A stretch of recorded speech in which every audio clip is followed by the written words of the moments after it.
You are unmuted.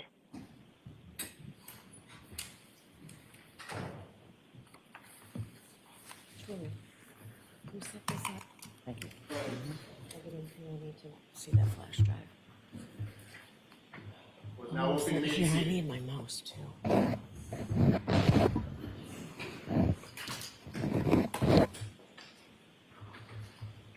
All right, so why don't I see counsel over here at Sidebar? Get my computer up.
All rise for the court, please.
Hear ye, hear ye, hear ye. All persons have any business before the Honorable Beverly Cannone, Justice of the Norfolk Superior Court, and before the country before. Draw near, give your attendance, and you shall be heard. God save the Commonwealth of Massachusetts. This court is now open. You may be seated.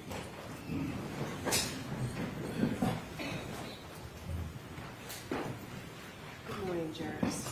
Good morning. So I have started far too many mornings by saying to you folks, I apologize for the inconvenience, having you wait around so long. I appreciate your patience. I didn't want to do that today, but I had to do that today. Everybody has worked so hard on this trial, the jurors, the lawyers, the witnesses, that everything has to be right before you hear it. So I needed to do that this morning. I apologize. I do have to ask you those 3 questions. Were you all able to follow my instructions and refrain from discussing this case with anyone since we were here yesterday? Everyone said yes or nodded affirmatively. Were you also able to follow the instructions and refrain from doing any independent research or investigation into this case? Everyone said yes or nodded affirmatively. Did anyone happen to see, hear, or read anything about this case since we left here yesterday? So as you know, it's time for closing arguments. And when I was a trial lawyer, I never liked it when just before closing arguments, just before I stood up, the judge would say, jurors, remember, closing arguments are not evidence. But it's true. Closing arguments are not evidence. The lawyers aren't witnesses. And because they're not evidence, I need you to put away your notebooks because you can't take notes on them.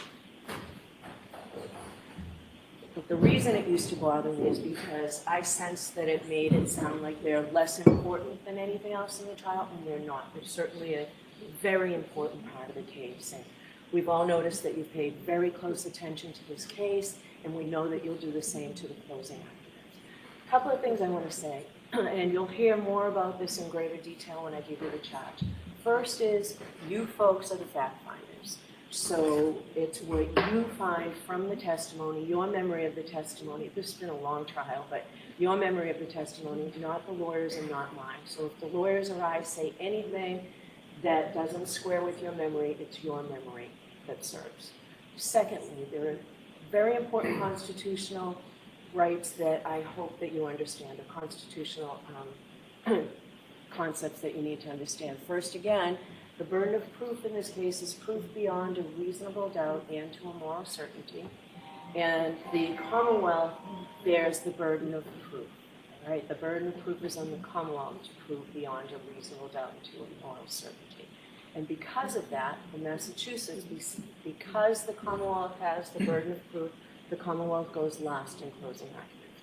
I've given each lawyer an hour and 15 minutes, and I'm not going to stop them. So we'll start with the defendant's closing arguments. Mr. Jackson.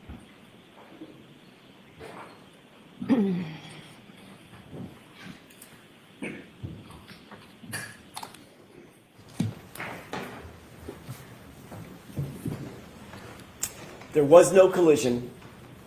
There was no collision. There was no collision. I want to take a minute to start off with thanking you. I want to thank you for your attention. I want to thank you for your patience. I want to thank you for your diligence. This is not an easy undertaking. Most of all, I want to thank you for your courage, because courage is what this moment demands. Not just to listen, but to stare directly at injustice and say, not here, not now, not on our watch. That's what you're being asked to do. Stare down injustice. I want to start with a simple truth. You folks, not us, nobody else in the courtroom, you folks are the last line of defense. The last line of defense between an innocent woman and a system that has tried to break her, that falsely accused her, that tried mightily to bury the truth. This case was corrupted from the start. It was corrupted by biases and conflicts and personal loyalties that you heard about. And most fatally, it was corrupted by a lead investigator whose misconduct infected every single part of this case from the top to the bottom. In our opening comments to you a few weeks ago, we told you what to watch for. We warned you what to watch for. We begged you what to watch for. Watch for the physical evidence. Pay attention to the medical facts. Pay attention to the science and the physics. But also pay attention to the integrity, the very essence, the integrity of the investigation. But you also saw something during the course of the trial that none of us might have expected, something that should sadden us, something that maybe would anger us. On full display, you saw the lengths to which some police officers will go to protect their own at the expense of the rest of us, at the expense of Karen Reed, an innocent woman. Before we examine the evidence in the case, which we will do, we need to understand the very foundation of the entire system of justice in which we operate. It's the bedrock on which this entire system is built. Reasonable doubt. This isn't just a technicality, and it's not a slogan. It's a constitutional shield that protects the innocent and prevents the government from punishing without proof. The Commonwealth has the high burden to prove every single element of every single charge beyond a reasonable doubt and to a moral certainty. As I said, those powerful words are not just some legal jargon. They're your mandate, they're your obligation, they're your community's protection against injustice. In our system of justice, Karen Reed sits here today, presumed innocent, cloaked in the presumption of innocence. That presumption is not fragile. It doesn't just disappear because there's a charge or a badge or a theory. That presumption stands firm unless and until the Commonwealth clears that high bar, the highest bar the law provides, proof beyond a reasonable doubt and to a moral certainty. That means at the end of this case, at the end of the trial, you think about one or more of the charges, you think, you know what, maybe that's true. It might be true. Then you vote not guilty. If you think it's possibly true or probably true, your vote must be not guilty. If someone among you thinks it's likely true or even very likely to be true, your vote is not guilty. It's because none of those standards, maybe, might be, possibly, probably, likely, very likely, none of those meets the extraordinary burden of beyond a reasonable doubt and to a moral certainty. A moral certainty means a level of confidence so strong, so incredibly unshakable, that you could go home, you would go home, look your loved ones in the eye and say, I am certain. Not probably, not likely. I'm morally certain, and my certainty remains unshakable. The law defines moral certainty as the highest level of certainty known in all human affairs. Think about that.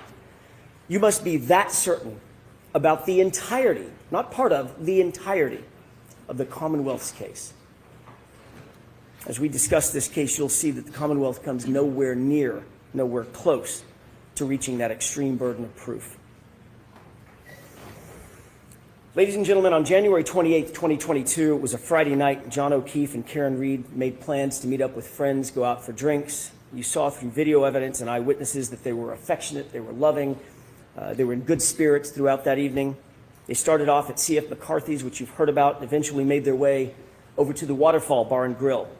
When they got there, the Albert family, they were already there, and they were already drinking. The Albert family, it's been established as a very well-known family in Canton. They've got quite the reputation. Brian Albert was at the Waterfall, a longtime Boston police officer.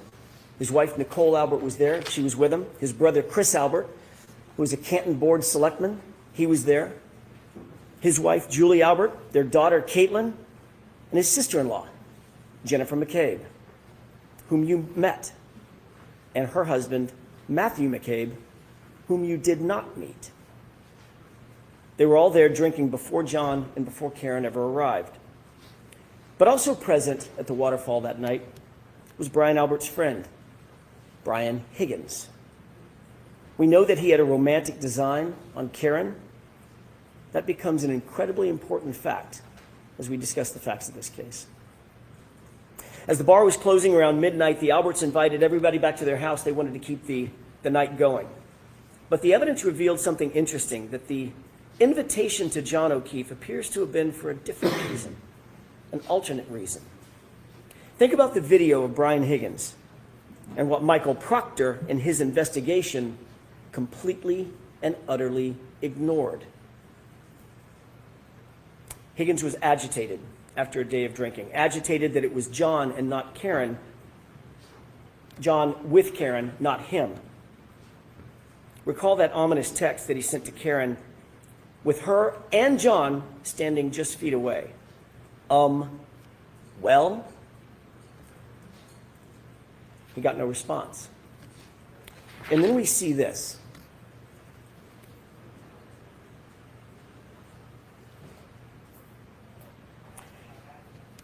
That's what Brian Higgins was confronted with following his well text. What of all things starts going through Brian Higgins' mind? Where does his mind go? What is he thinking about after seeing this, after witnessing this? He shows you. And if Michael Proctor had been the least bit interested, this video would have shown him too. Take a look.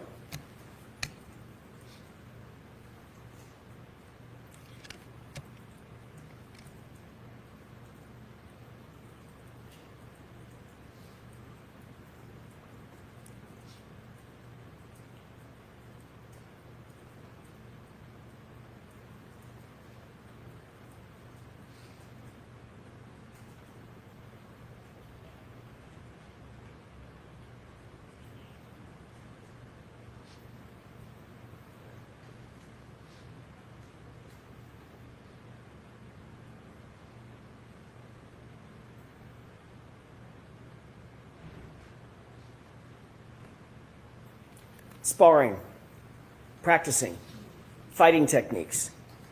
Where was Brian Higgins' mind? What was he thinking about? And then what happens? Before you look at the next video, think about what you're going to see.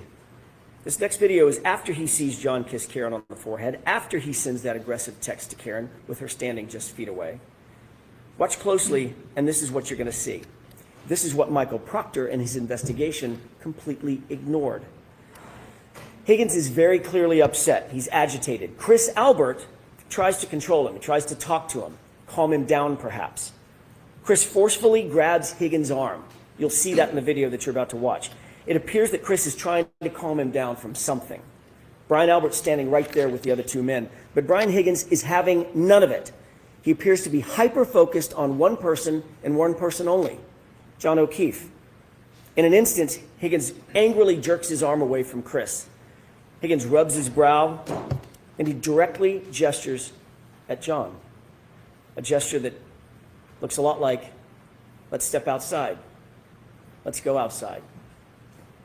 But John looks at him, takes a swig of beer, completely ignores him. Take a look.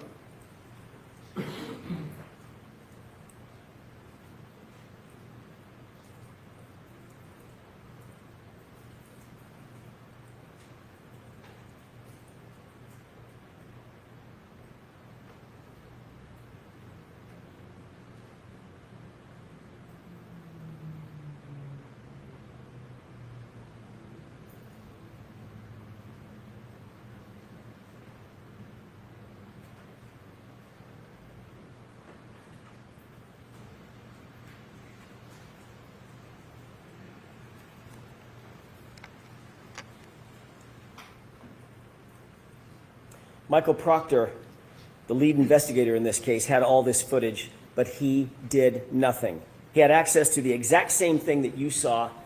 Why did he do nothing? A few minutes later, Higgins then texts John directly. You coming here? 3 question marks. It's now 12:20 a.m. These guys are not good friends. They barely spoke or even acknowledged each other when they walked into the bar together, other than a quick greeting. So why was Higgins coaxing John over to 34 Fairview? You coming here after this? And why not text Karen? Because at that moment, he wasn't interested in Karen. He was interested in John O'Keefe. This is about 5 minutes before John gets out of the SUV and walks toward the house, about 5 minutes before Karen sees him alive for the last time. So what happened inside that house or that basement or that garage? What evidence was there for the investigators to look into? What did they ignore? Laceration over John's right eyelid, black eyes, a large dog at the home, an obvious dog bite on John O'Keefe's right arm, a head injury from falling backward onto a hard surface, alleged surface, a text from Higgins, one of the last people to ever communicate with John O'Keefe. "You come in here?" Those words now echo in the wake of John's death. But Michael Proctor, he didn't listen. When John didn't come back outside, Karen, very oblivious to what had happened, thinking she was just left alone in the car, out in the cold, in the middle of the night, she got frustrated and she drove home. She arrived back at home, and her Wi-Fi connected to her car or phone connected to John's Wi-Fi at 12:36 a.m. It's an important time, 12:36 a.m. She left John voicemail after voicemail after voicemail. He was unresponsive. He didn't pick up a single call. He didn't respond to a single text. The longer he didn't respond, the more upset she got. Her voicemails reflect that frustration after the fact. That's the frustration that you hear in her angry voicemails. She uses harsh words and foul language. She's obviously upset. She's obviously irritated because he didn't come back out of the house and he wasn't responding. But Karen did not know what you know. She didn't know what the investigators should have known. She didn't know what was happening with Higgins and Albert and with her boyfriend, John O'Keefe.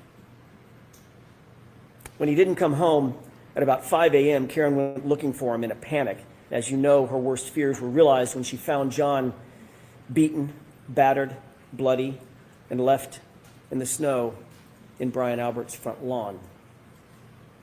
At 6 a.m., when Karen found John, you heard about the scene. It was described in detail. It was chaos. To use Mr. Brennan's word in his opening statement, it was bedlam. The screams for help by Karen, the yelling and the hollering, ambulances, emergency lights, fire engines, ladder trucks, paramedics, patrol vehicles, patrol officers, all of them swarming all over the lawn just under Brian Albert's bedroom window. And of course, as you learned during the course of this trial, Brian Albert, a sworn peace officer, a first responder trained in being a first responder, never came out of the house. Never went outside to help a fallen fellow officer who was laying on his own property. Never came out. And you learned through the undisputed evidence that the lead investigator, Michael Proctor, for his part, never went into the house.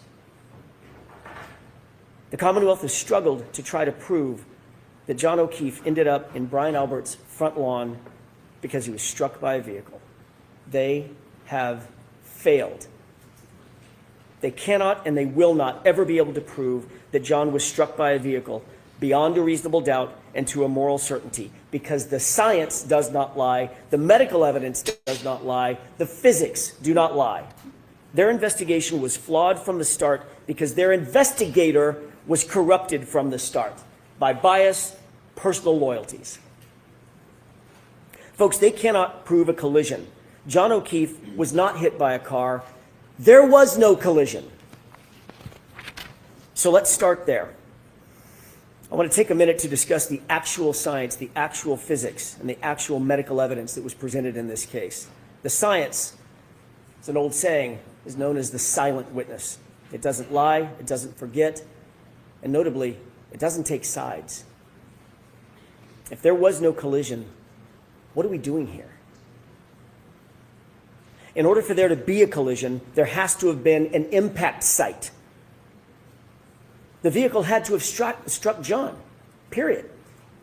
I want to remind you of some of the most important testimony in the entire case, and it comes from the Commonwealth's own medical expert, Dr. Irini Scortibello, the Commonwealth's medical examiner, someone governed by law to make these decisions.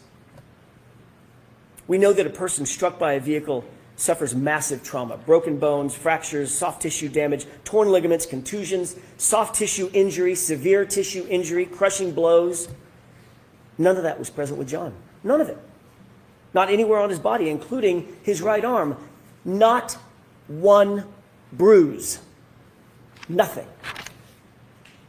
The fact is, the injuries are not from a vehicle impact. Not his head injury, not those scratch and bite wounds.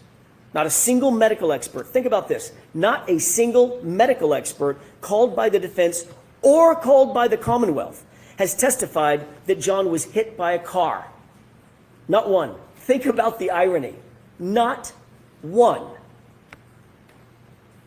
That's not just significant. It's literally the most important point in the entire trial. Listen again to Dr. Scorti-Bello's words. Question: you did not include in your autopsy in any fashion any discussion of whether Mr. O'Keefe's injuries were consistent with a motor vehicle accident, did you? Answer: no, I did not. She told you, quote, I did not see any evidence of an impact site, end quote. She was talking about John's body. The Commonwealth's own medical examiner, Dr. Scorti-Bello, performed the autopsy. She did it personally. She's the only one to have personally examined John's body, and she found no evidence of an impact site on his entire body. That in and of itself is reasonable doubt. You don't need anything more. The Commonwealth's case is done. It's cooked.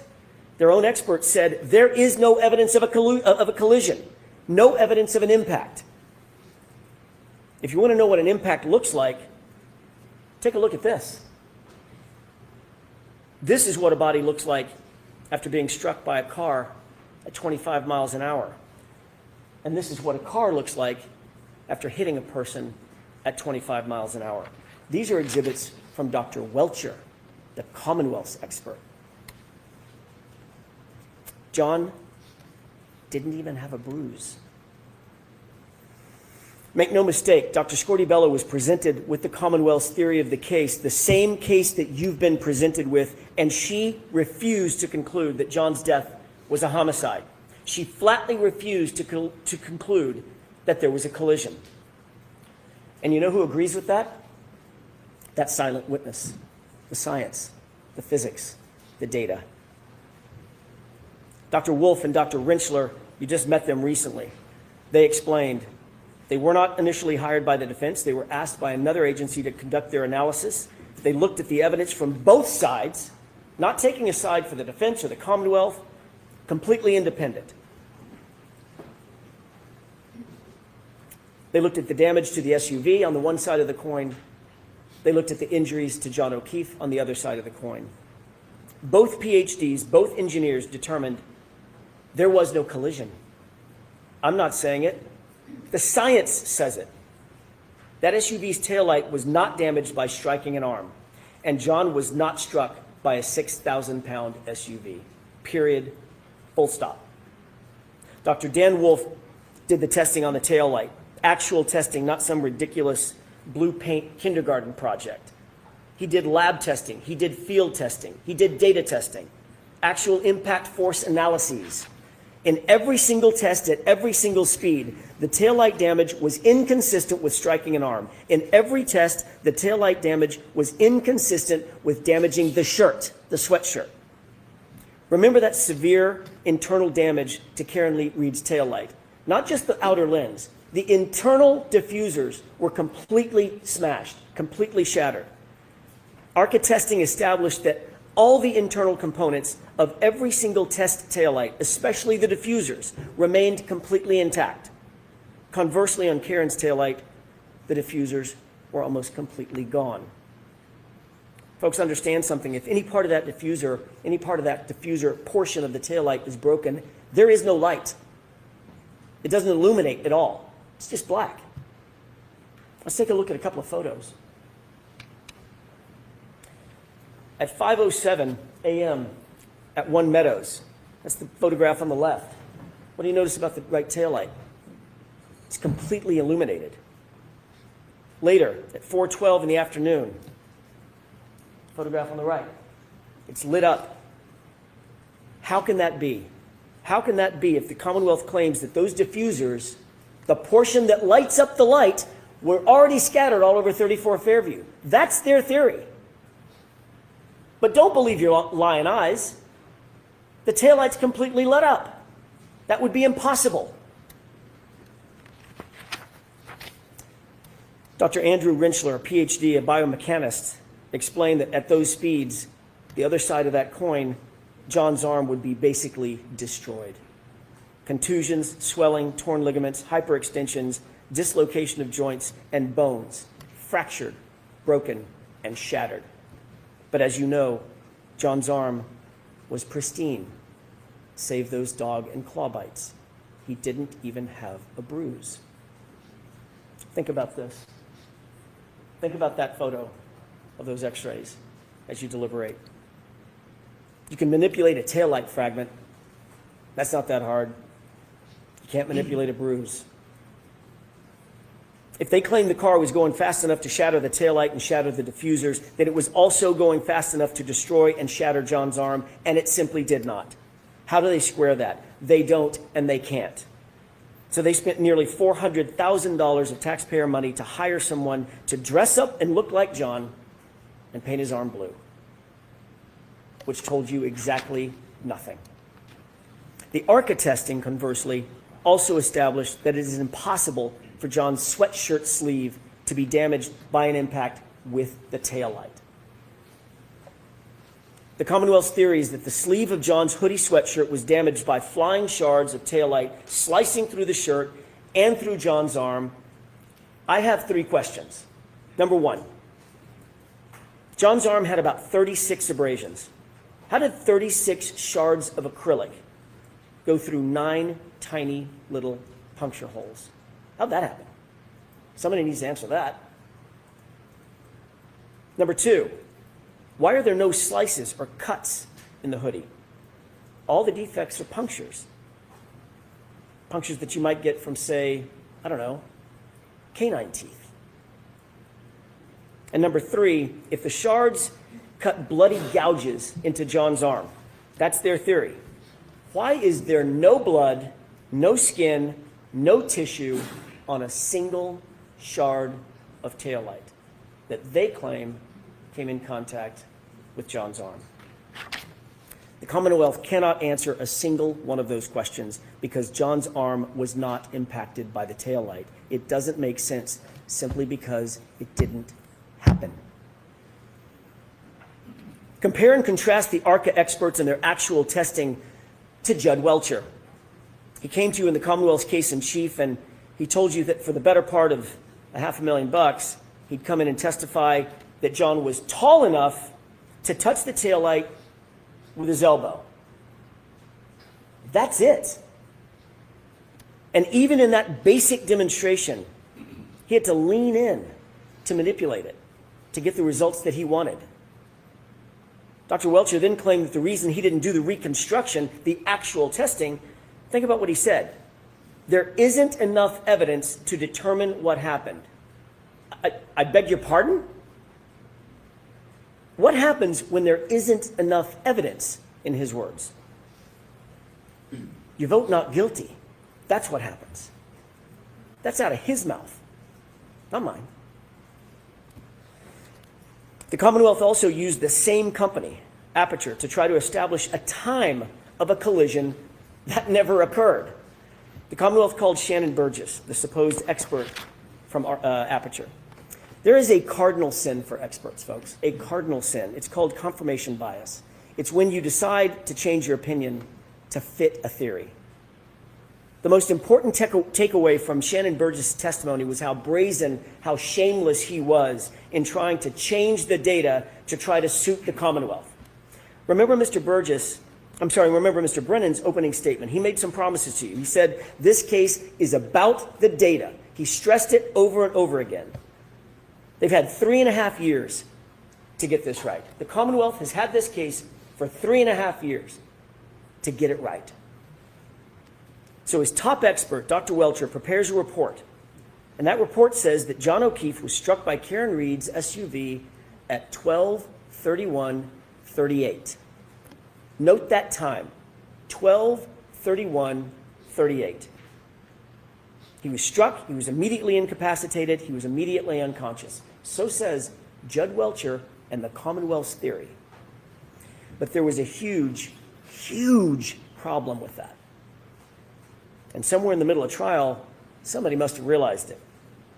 They must have realized that the very data they produced unequivocally establishes that they are wrong about a collision. It could not have happened. Why?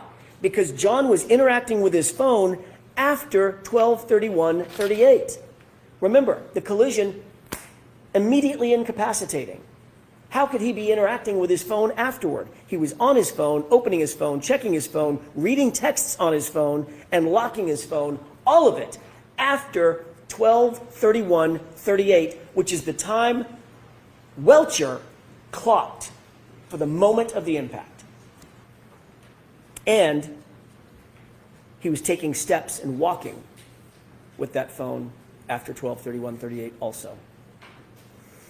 That's what their own data showed, and it devastated their case, and it devastated that false theory.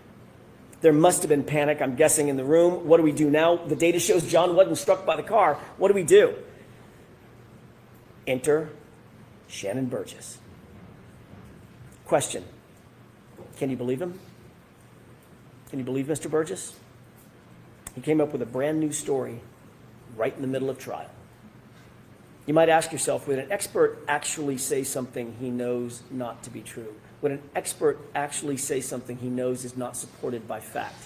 Would an expert shade the truth? You don't have to look any further than Shannon Burgess's CV to answer that question.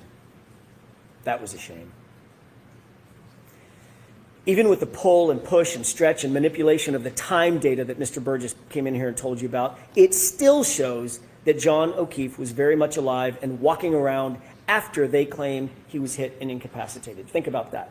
Matt DeSogra looked at Burgess's report and told you that in 30 out of 30 scenarios of the possible time skews that Shannon Burgess identified, he came in the middle of trial and identified all these other time skews that he called it.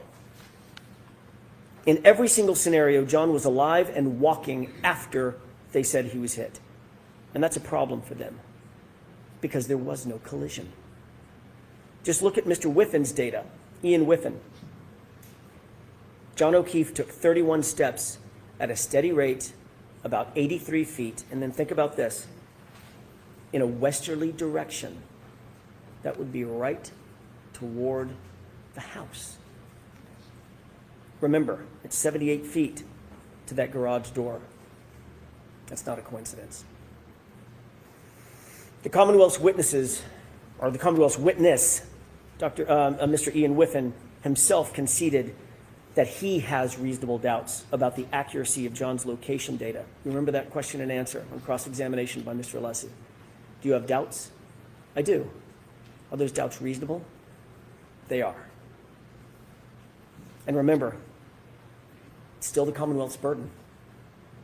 If their own cell phone expert has a reasonable doubt about John's location, so should you. John O'Keefe was inside, and the phone battery temperature further proves it. This is not speculation, this is science, and it's irrefutable. It tells us that he was not laying outside in the cold, he was inside somewhere a little bit warmer. Ian Whiffen told you that when the iPhone is exposed to freezing temperatures, think about these numbers. When the iPhone is exposed to freezing temperatures, it will drop from 81 to 21 degrees in 15 minutes. 15 minutes. That's a 60-degree drop in 15 minutes. Now look at John's phone. It was laying, according to the Commonwealth, it was laying directly on frozen ground. He arrived at 34 Fairview and his phone dropped only 20 degrees over the course of an hour. Then inexplicably, it stayed steady, never dropping below 50 degrees for the next 4.5 hours, never dropping below 50 degrees for the next 4.5 hours, basically through the entire night. He was not outside. He was someplace warmer, like a basement or a garage. Dr. LaPosada confirmed that John O'Keefe did not have hypothermia. No telltale signs, no telltale Wisniewski spots, no frostbite on any extremity. He did not die of hypothermia because he wasn't outside. Dr. Isaac Wolf, Dan Wolf, Elizabeth LaPosada, Judson Welcher, Andrew Rinchler all agreed Every expert agreed.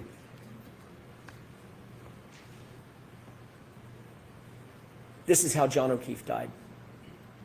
A rearward fall from a standing position.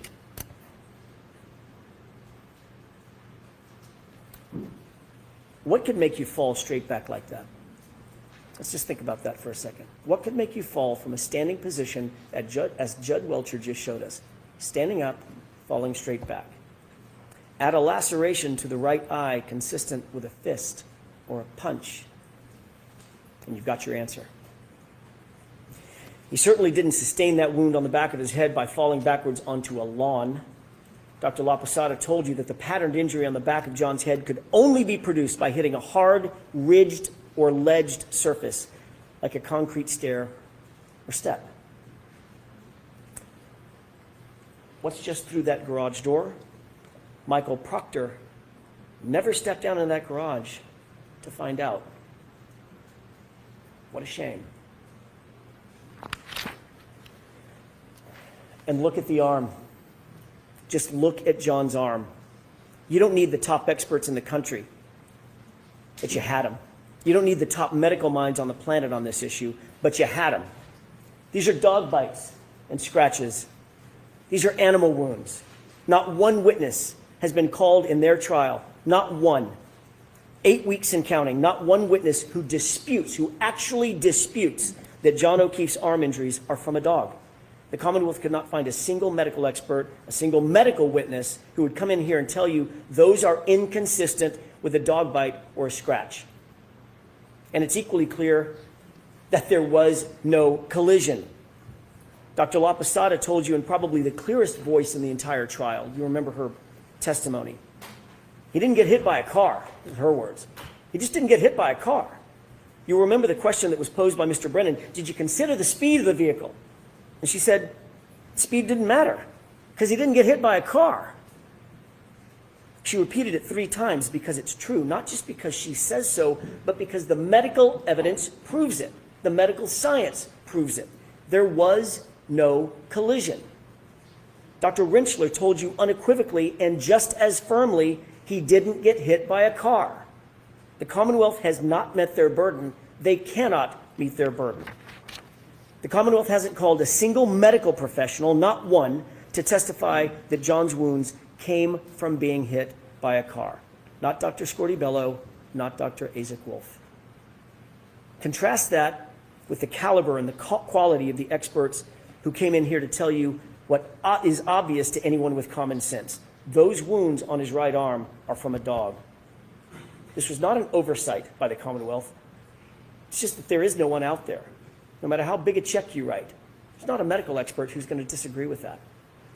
The fact is, this is the central fact in the case. The only fact that matters is literally uncontested by every medical expert. Uncontested, undisputed. There is no evidence that John was hit by a car. None. How much more reasonable doubt could there be? This case should be over right now. Done. Because there was no collision. So given all that, how did Karen Reed end up sitting here? Why is she even here? Why is she in that chair? Why is she in this courtroom? There is a reason for that. And it's a reason they don't want to tell you, and it's a reality they don't want to admit to. The reason we're here is because the system, the very system that was meant to protect her, that was meant to protect all of us, that system has failed badly. So now let's discuss the facts that were and were not presented by the Commonwealth in this case. Over the next few minutes, I want to talk about the utter failure of the police to investigate this properly and to investigate this fully. And what you're going to see is that Michael Proctor, the lead investigator for the Commonwealth, did nothing to actually and properly investigate this case. Let's start with the house. That's the most logical place to start. I think you'd agree. Brian Albert's house, where John's body was discovered lifeless in the lawn. A man, a police officer, is found dead on the front lawn, and no one secures the scene. No tape, no preservation of evidence, no crime scene log, no search warrants.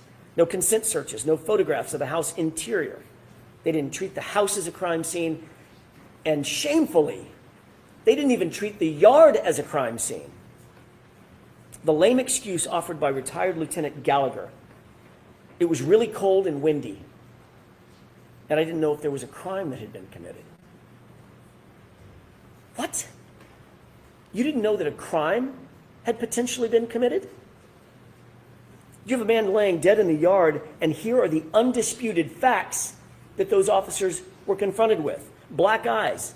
Obviously, black eyes are consistent with a fight. Bloody nose, also consistent with a fight. Bleeding from the face, consistent with a physical altercation. A cut over the right eye, consistent with a punch. No coat in the freezing cold, not dressed for outside, dressed for inside, and one shoe on. I wonder where the other shoe could be. I don't know, maybe in the house 30 feet away. And then you find a broken and shattered drinking glass next to him, the type of glass that you might find, I don't know, let me think about this, in a kitchen, in a house, 30 feet away. And John's phone was tucked neatly under his back shoulder. Lieutenant Gallagher actually claimed he did not know it was a potential crime that needed investigating. The neighbor across the street, Detective Lieutenant Kelleher, had a ring camera that was pointed at the exact direction where John O'Keefe would have been hit, and nobody bothered to secure it. Nobody bothered to secure it. Nobody even bothered to look at it. Of course this was a potential crime scene. Of course it was. Let's not forget, this was Brian Albert's house, and that comes with privileges. Quote, is the homeowner going to catch any shit? Nope. He's a Boston cop too, end quote. That quote starts to make a little more sense now, doesn't it? Michael Proctor wrote those words just hours after John's body was found. He sent this in a private chat, in a private text he never, ever believed would ever be revealed. He sent that text in a series of messages that now belong to you. You weren't given the opportunity to hear from Michael Proctor, but you can read his thoughts for yourself. And I urge you, go read them. They're in Exhibit 209, in case you're wondering. But here are the highlights. Proctor starts the conversation, quote, all the powers that be, one answers ASAP. He's getting pressure, obviously, to get this done. His friend then asks what Proctor's probably thinking at the time, quote, I assume you guys are out to make it cut and dry since it involves cops.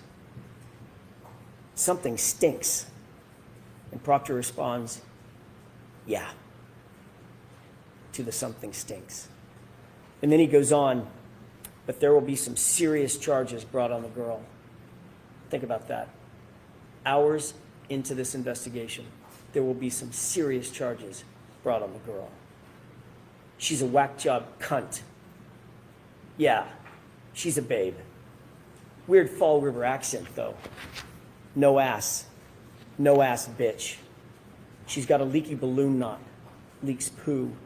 Zero chance she skates. She's fucked.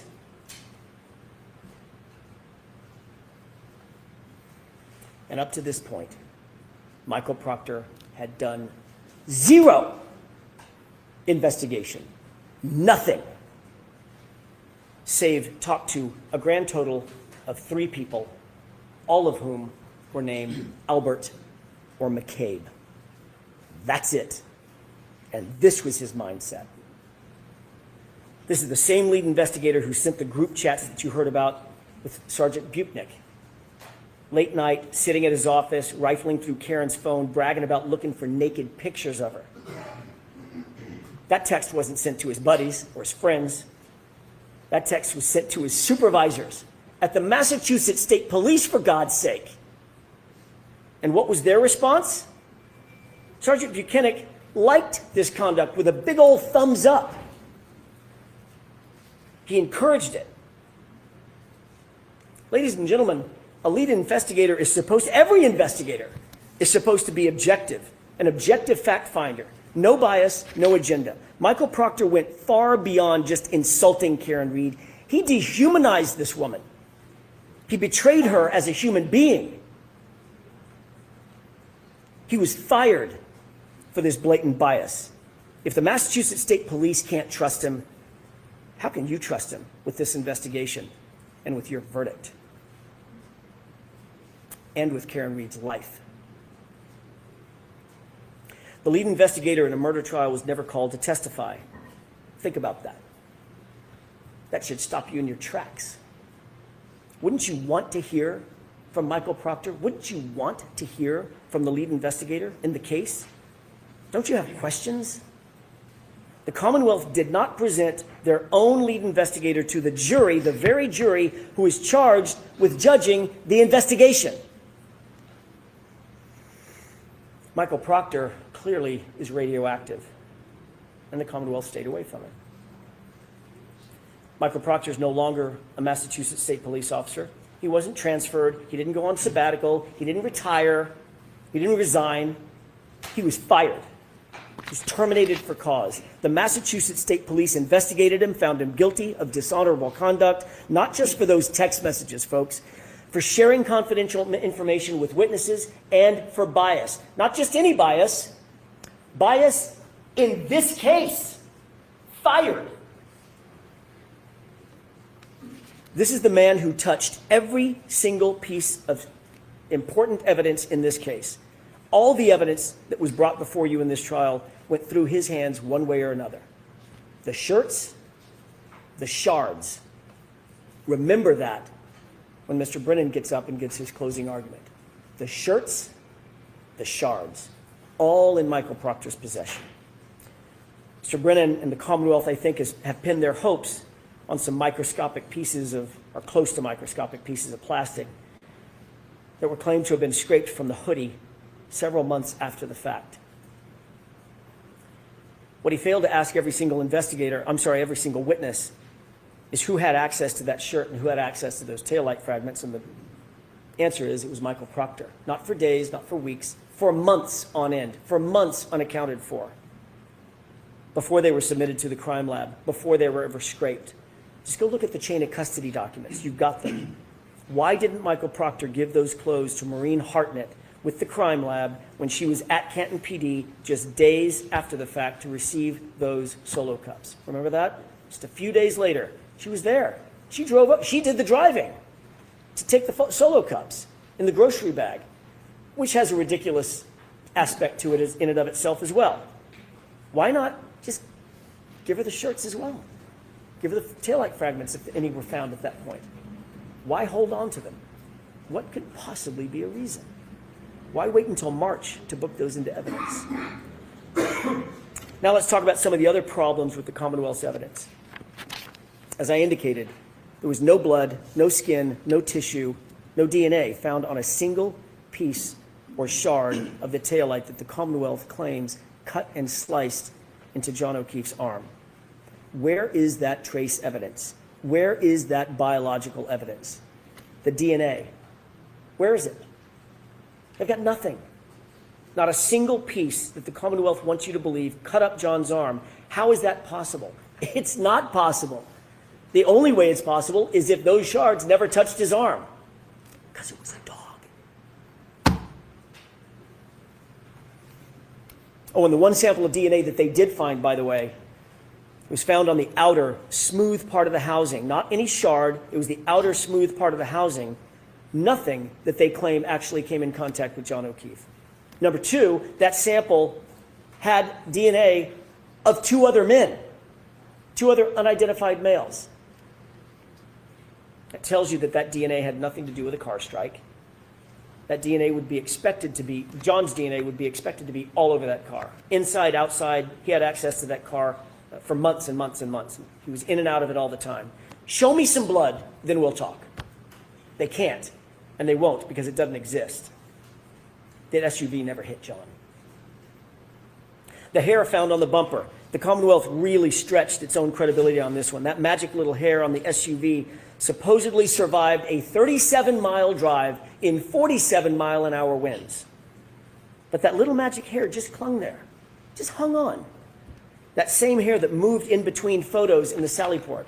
Remember that? There were two photos taken, and it was either the breath of the photographer or just the movement of walking by the hair. It literally moved between the two photographs. But that hair is supposed to have hung on in a 37-mile drive in a blizzard? The only thing that hair proves that the Commonwealth is embarrassingly grasping at straws. That hair has nothing to do with anything. But it doesn't stop there. There was another revelation at trial, a big one, a huge one, and it came from a very unlikely source. Christina Hanley, the quiet, reserved criminalist who told you something the Commonwealth likely did not want revealed because it's devastating to their case. Absolutely devastating. And it's this. The glass on the bumper didn't match the cocktail glass. None of it.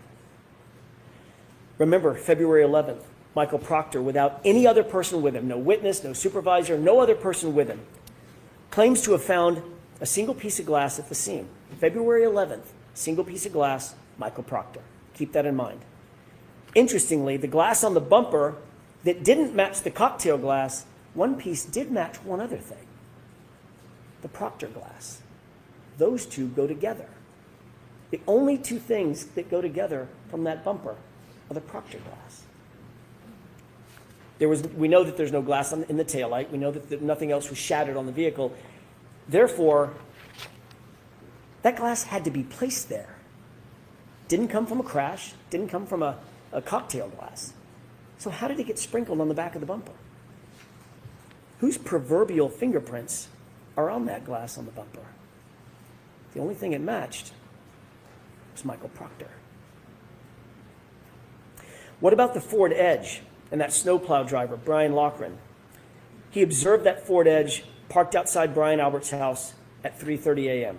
That vehicle was moved directly in front of where John's body was found sometime between 2:30 and 3:30 in the morning. The only person connected to a car of that make and model, Brian Albert. Michael Proctor did nothing to investigate that point. Did nothing to investigate whose Ford Edge was parked in a spot specifically to block the line of sight in the exact position where John's body would be later found by Karen Reed. No one, not Michael Proctor or anybody else, checked it for evidence. No one even asked any questions about it. That Ford Edge, Brian Albert's Ford Edge, completely ignored. Michael Proctor failed to interview obvious witnesses in this case. Why? Why didn't he want to speak to the snowplow driver, Brian Loughran? Why did he falsely claim that no one plowed the roadway that morning? When police dash cam video, you saw the dash cam, it shows plows going back and forth all morning. Why did he wait so long, years even, to interview Heather Maxson and Ryan Nagel, individuals who were literally outside 34 Fairview at the exact same time John and Karen arrived at Brian Albert's house that night?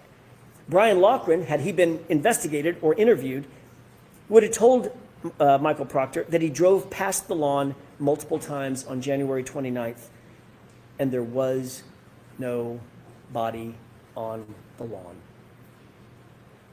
He would have had a perfect view. Remember, the weatherman told you there was only enough snow at that time. I think he said, in a very charming phrase, only enough snow to track a cat. I think that was it. There was no body there.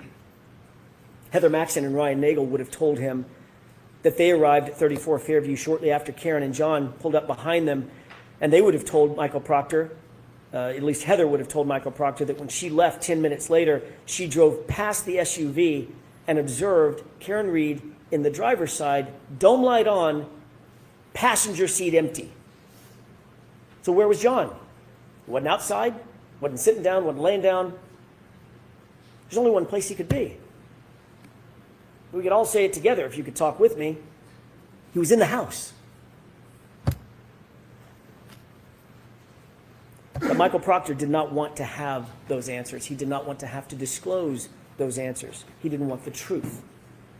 The Commonwealth hasn't presented a shred of evidence of when Karen Reed consumed her last drink that night. Think about that. It's critical information that the Commonwealth has to prove beyond a reasonable doubt and to a moral certainty. They have to prove when her last drink was that night. They have to prove it. We don't have to prove or disprove anything. Every single witness who was asked and who had an opportunity to observe Karen that night said the same thing. She wasn't drunk. She wasn't stumbling. She wasn't slurring her words. She was, in the words of Ms. Kolakithis, completely normal. Even Jennifer McCabe, grudgingly, had to admit that fact. It's on video. Instead, they used Yuri Buchanan to try to come into court and count sips of alcohol, which he admittedly got wrong. According to Ian Whiffen, the Commonwealth's own expert, the location data, using location data on John's phone, showed Karen driving lawfully. She was driving safely. She was under the speed limit. She was slowing and stopping at stop signs, slowing around corners. And Ryan Nagel corroborated that when he saw her make that left-hand turn onto Fairview. The Commonwealth has an incredibly high burden to prove that Karen was driving under the influence. They have failed to prove that beyond a reasonable doubt and to a moral certainty, because it depends on when she had her last drink. What happened after she got home and she was upset with John for not coming back out of the house? That would answer that question. As you well know, no one searched the house for signs of a struggle. Not that night, not the next day. I'm talking about 34 Fairview. Not ever, not once. Not with a warrant, not with consent. They never went into the basement, the stairwells. They didn't look at the walls. They didn't look in the garage. Nothing was ever examined. Nothing was checked for blood. Nothing was checked for DNA. They didn't look for a ledged or ridged surface. Zero. You'll remember how surprised Jennifer McCabe was to recall that there was a garage door even on the house. Except this was her sister's house. She's been going to that house since she was 5. She's seen that house. She's been in and out of that house hundreds of times, maybe thousands of times. She's been going to that house her entire life, and yet she acted surprised when I asked her about it. Remember Jennifer McCabe's answer when I asked her whether there was a door to the garage. I was asking her about the front door, the side door, and the garage door, and her answer was, oh, actually there is a garage door right there. Investigators never opened that door. Let's change the scenario. What if it wasn't the house of a Boston cop? What if it wasn't the house of Brian Albert? We can be certain that investigators would have torn that house apart to get answers about why a fellow police officer was laying dead on the homeowner's lawn. You can betcha. But because this was Brian Albert's house, a Boston cop, nope. And because he was a fellow cop, an insider, they didn't even open the door. That is not justice, folks. That's just pure favoritism. Each of these facts is more than a question mark. They're failures of duty. They're blank spots on a map where justice is supposed to live. And every single one is a reason why you cannot convict Karen Read. Reasonable doubt abounds. If the Commonwealth failed to investigate every reasonable alternative, how dare they come in here and ask you for a verdict? They didn't investigate the case fully, and yet they're asking you to take the easy road and do their job for them. These facts do not represent reasonable doubt. Nothing does. Every one of these facts that you're seeing that we're talking about represents reasonable doubt. Every one. The police and the prosecution are in a position to take people's liberty. It's the most dire and consequential act a civilized government can take against one of its citizens. Their obligation is not just to try to get it right. They have to convince you to the highest degree of certainty known in human affairs. They have to do it all, every bit of it, beyond any and all reasonable doubt. And they have not done that here. And how about the homeowner himself? The host, the first responder, the Boston cop, Brian Albert, who was sparring and practice fighting with Brian Higgins just minutes before John O'Keefe appeared at his house, 34 Fairview. Brian Albert, who was watching Chloe that night, the German Shepherd. Brian Albert, whose phone and his wife's phone were never secured. Brian Albert, who never came out of the house. But that doesn't mean he wasn't awake. It doesn't mean that he wasn't on his phone. Think about this. Jennifer McCabe claimed that her sister and Brian Albert both slept through this complete chaos right outside their bedroom window. But Jennifer McCabe's phone records tell a different story, and they tell the truth. She spoke with them for the better part of a minute, 38 seconds to be detailed about it, at 5:07 a.m. And then she lied about that call. Remember that? What was the reason for that call at 5:07? Was it panic? Was it a warning? We know that conversation took place at the precise time Karen left her house to go search for John, 5:07.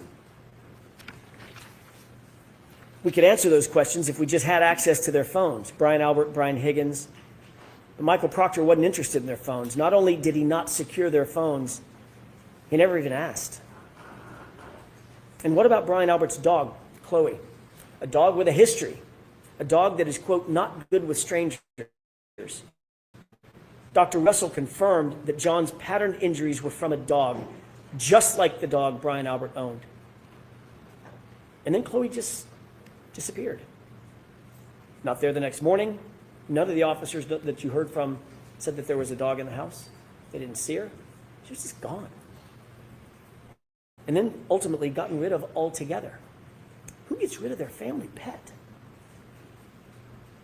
Unless they had something to hide. Michael Proctor wasn't interested in that either. And recall the group chat with the Alberts and the McCabes. They were getting their story straight. Matt McCabe, whom the Commonwealth did not call in this trial, instructed the group in that group chat, you'll recall, tell him to say the guy never came in the house. Think about that exact quote. Tell him to say the guy never came in the house. And Brian Albert, the patriarch of the family, exactly, exclamation point. He blessed it. With the truth, as we all know, you don't need to get your story straight. You don't need to tell someone what to say. It's just the truth. And what about the Google search? A Google search that Jennifer McCabe admitted having made. A Google search that was time-stamped by Celebrite at 2:27 a.m. A Google search that read, Hoslong to die in cold. It is uncontested and undisputed that that search was deleted. If the 2:27 a.m. timestamp is not true, why does Jennifer McCabe have to lie about it? Why delete it? If the 2:27 a.m. timestamp is not true, why create a false story about Karen screaming Google hypothermia? That's just a fabrication. That's just a made-up fact. And by the way, if someone does tell you Google hypothermia, why would you Google how long it takes to die in cold? Wouldn't you just Google hypothermia? Jennifer McCabe enlisted Carrie Roberts to help shift the blame to Karen. Why go to that much effort unless you're trying to cover for something? Keep in mind the entire foundation of her claim that Karen said Google hypothermia is this fantasy about Karen screaming it at the location, at the scene. That's her entire excuse. But that story went completely off the rails when Carrie Roberts admitted that she perjured herself to back up Jennifer McCabe's false story. That was a dramatic moment in court. It's an admission of perjury, and you don't see that very often in a courtroom. That tells you everything you need to know about the character and quality of the prosecution's case and their witnesses. Lying and perjury and admitting to it. A fundamental tenet of any investigation is to ensure that witnesses are independent and not influenced by other witnesses. You start by separating the witnesses. Michael Proctor did none of that in this case, and we see the results. Think back to Jennifer McCabe's own text messages with Carrie Roberts.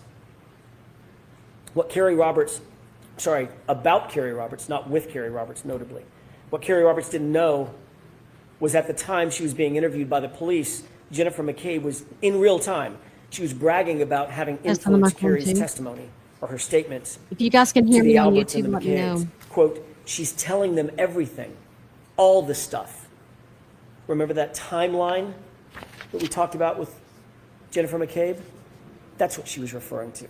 She's telling him everything that Jennifer McCabe had put. If you're in coming Carrie in, guys, we are Roberts' listening to the timeline. closing arguments of The Karen Commonwealth wants you to Reed. believe that We Karen have Reed 11,000 likes. Let's see if made we a can get to statement 30,000 at likes. the location, at the scene. I hit him. I'm sure you'll hear that from the prosecution in their final arguments. But their own witnesses contradict that. Jennifer McCabe admitted on cross-examination Okay. that I her think I got the very camera first going over statement there. to law enforcement, her first statement to law enforcement confirmed that Karen didn't say anything. She asked, could I have hit him? Did I hit him? Is he dead? Yeah, The physics and the science answer that question. Could you have hit him? exactly. I'm No. agreeing with Alan Jackson. You couldn't right have. now. He's throwing down. Sergeant Buchanan also testified that the only statements Karen Reed made at the scene, according to his conversations with the first responders, was, could I have hit him? Did I hit him? It wasn't a confession. It was confusion. And Dr. Russell explained that confusion. She told you why Karen Reed or anybody in that position might ask those questions. She was I do suffering not from agree with extreme Elizabeth grief Carr. reaction. Elizabeth which, Carr according to over the on evidence, can last YouTube for said that, years. sorry folks, she hit him. It's Even her under medical records confirm the that math. diagnosis. It's common to ask those questions in grief. It's common I to think ask they those done a types lot of of math. questions in shock. You're trying to make sense out of the nonsensical in the moment. And the Commonwealth has tried to twist those words into a confession. There is Don't no tell. evidence that any officer at the scene ever heard Karen Reed say, I hit him. Not a single police officer at the scene came in to support the Commonwealth's claim. It's not on video, it's not on audio, it's not in a single police report, it's not in We a got a single flash go. EMT or EMS report.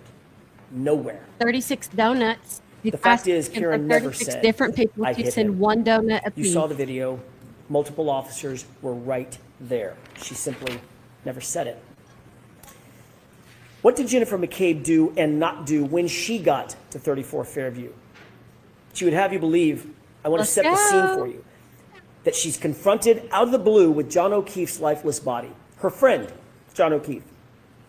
He's bruised and battered, he's bleeding, his eyelid is cut, his nose is bleeding. Karen is screaming at the top of her lungs. Carrie is screaming back to Karen, shut up! Both women begin crying. Both women are giving CPR. There's chaos everywhere. It's building in the yard, thank just you. feet from Brian Albert's Thank you for house. saying you hurt me, Cindy. Brian Albert's window. Jennifer calls her sister at 6:07 with all this chaos going on. No answer. Jennifer calls her sister at 6:08 with all this chaos and bedlam They get going on. 1 hour. Still no clap. answer. No lights come on in the house. In the midst of all this screaming and this chaos, Brian Albert doesn't come outside. Nicole Albert doesn't come outside during this maelstrom.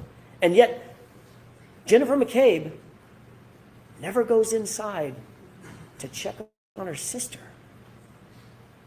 There's literally no signs 1 of hour, life 15 minutes. Thank you, inside Mama the Wick. house. And Jennifer Welcome back, McCabe Allie. doesn't take a foot, a step inside that house to check on her family. Why is that? Does that make any sense? Anyone, How long have you been up everyone now? I would know- sprint It's about been inside an the hour, house right? to make About an sure hour? that there's no one in there that was hurt or injured or, God forbid, dead. Everyone would do that. But not Jennifer McCabe. The only way that makes sense An hour. is if Jennifer McCabe already knew Thank you for your that heart, me, Brian and Mandy. Nicole were just fine. That's I the was only I was reasonable literally in the explanation. shower and I kept having to And the only walk way down she would know the if they glass were so I fine could see him.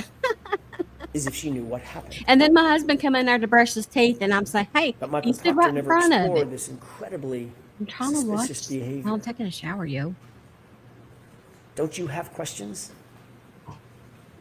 This would give anyone reasonable doubt. And don't you have questions also about Brian Higgins? Michael Proctor certainly didn't. Elizabeth Carr, it Higgins had been doesn't sending matter what flirtatious John's and alcohol romantic level texts to was. John's girlfriend, Karen Reed. You'll remember I asked Sergeant Buchanan a simple question. Were those texts flirtatious in nature? He refused to answer that simple question. You remember that? Quote, I'm not comfortable putting a label on that, end quote. That's We read the not one, too. texts. It's not a secret. Of course they were flirtatious. Of course they were romantic in nature. The reason he refused to answer that simple question is telling. It's What did because somebody's these alcohol level flirtatious have to texts do established with it? a motive I for Brian mean, Higgins. John's. Sergeant Buchanan could not bring himself You to tell did, the truth. Patricia? His bias Awesome. was on full display. He was covering for another cop. Investigators also ignored Higgins' suspicious late-night visit to the Canton Police Department. That was after a night of drinking, by the way. Why didn't they investigate this? What was so important that Higgins needed to go to the police station at that time, 1:30 in the morning, while drunk, by the way? Yes, while drunk. Why weren't I they agree. interested And that in was those facts? so freaking odd. Remember, And what he's was an it getting out of the ATF cars? agent. He's a cop, a member of the Blue Wall, and best friends Exactly, with Jen. Brian Albert. He would know that the CPD would be the first to get the call when someone reported John missing or injured. He would know what to look for, what to listen for, to determine if a report had been made and when and what the response was going to be. Mama, look. Good. You saw the skulking Good through the observation. hallways with his hood up, Happy Friday. moving bags.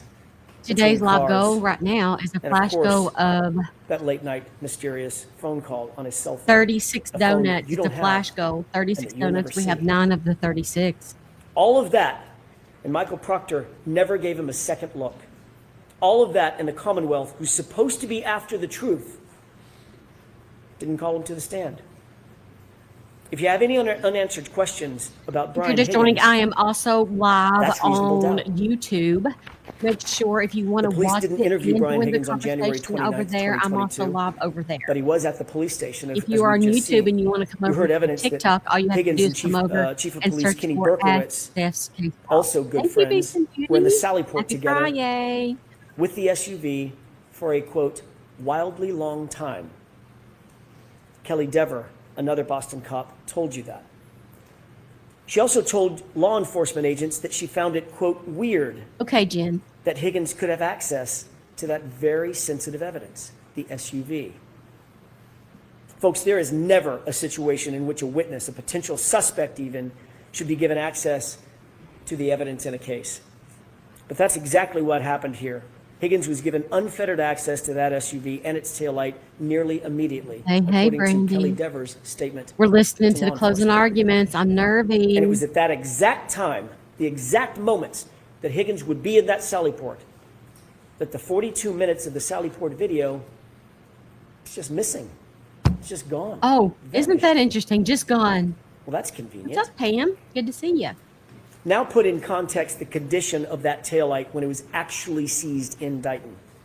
It was cracked, but not completely damaged. Historical. I ask you to compare My and opinion, contrast Pam. Officer Kelly Thank you Dever, for the her love. attitude, her demeanor. That's all for you to judge. Her attitude, her demeanor, her truthfulness, her motives from the witness stand. Compare and contrast that to Sergeant Nick Barrows. Who's more believable? Officer Barrows is unattached to any of the players in this grand play What's up, Jess Jones? directed by Michael Proctor. He's truly independent. Happy And what did he tell you? Friday. Was the taillight, he was asked, was the taillight in this condition when Michael Bethany? Proctor picked up that SUV at 412? His answer? Absolutely not. I don't know. I'm so torn. Absolutely not. It was cracked, but not Maybe completely today. damaged, not smashed out. They'll like have that. most of the day. They'll have So how did Well, the probably taillight get Monday. cracked? How did it end up in the condition where it was cracked, as Officer Barrows saw it, but not completely damaged? If I fly Well, you in don't have to Monday guess. morning, the ticket is twice the price. There's a video. So I can't go until Tuesday Just watch. because I can't afford the Monday ticket. So I'm probably going to miss the verdict. That's how it got cracked. I'm sad. And Judson Welcher's own recreation confirms it. Look at the contact. That's from the Commonwealth's expert. I want to. And that further is confirmed by the fact that there were no taillight pieces found in any of the initial searches conducted at the scene. 2 searches, 50-foot area searched. Not a single fragment was found until after Michael Proctor had access If I to get a and ticket control on- of that SUV If I and fly out its Monday, taillight. a round trip ticket's $700. What does that say if about I the fly out character on and Tuesday, a quality round of trip this ticket is case? $400. It's revealing what happened here at trial. One of the most dramatic moments And it's a probably of the 2-hour. trial. It's just a 2-hour flight. Kelly I just Dever. can't. How can you scared trust they're this gonna come back investigation when Monday. you saw how far I'm scared to book a police ticket. I don't know what officer to do. will go?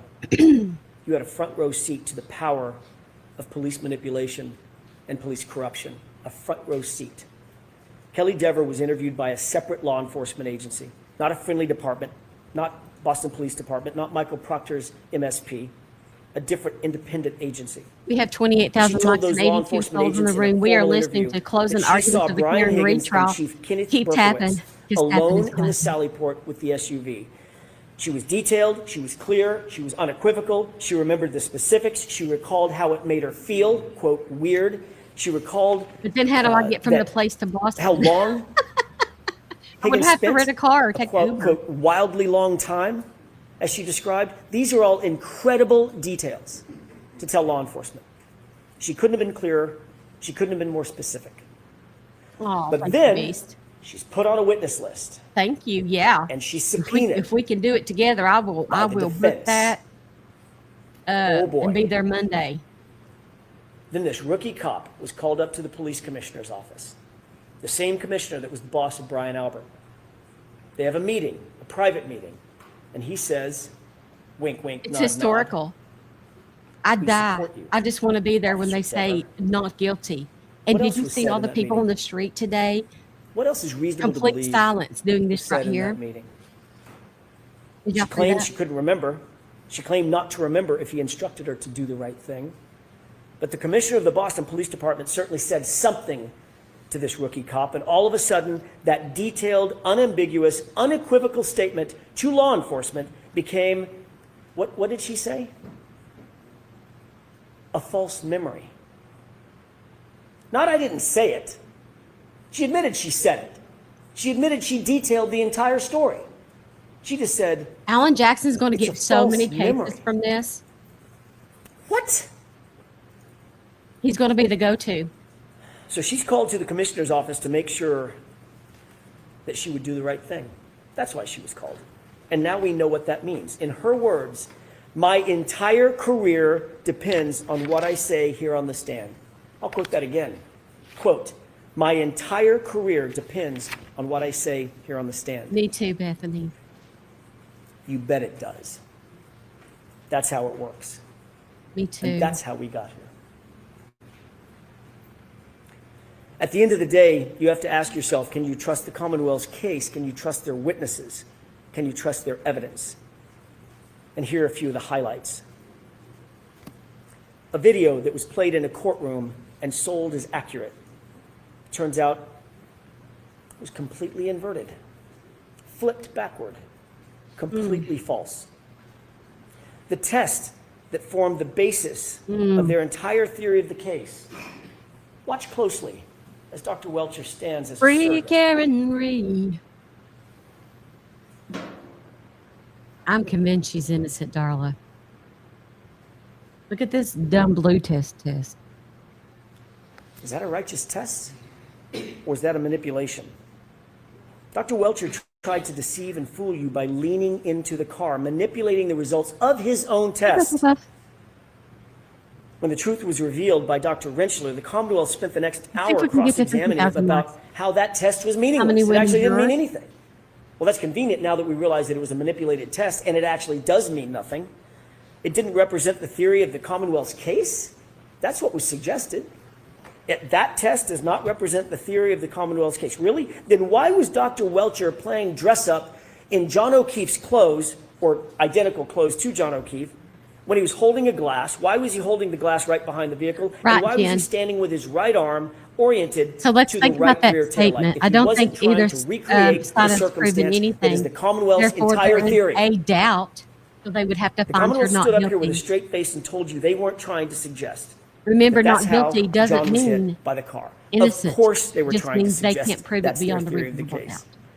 They only abandoned it 2 days ago when it was revealed by our experts that it's physically impossible. That silent witness, that science, that physics has become very pesky to the Commonwealth because there was no collision.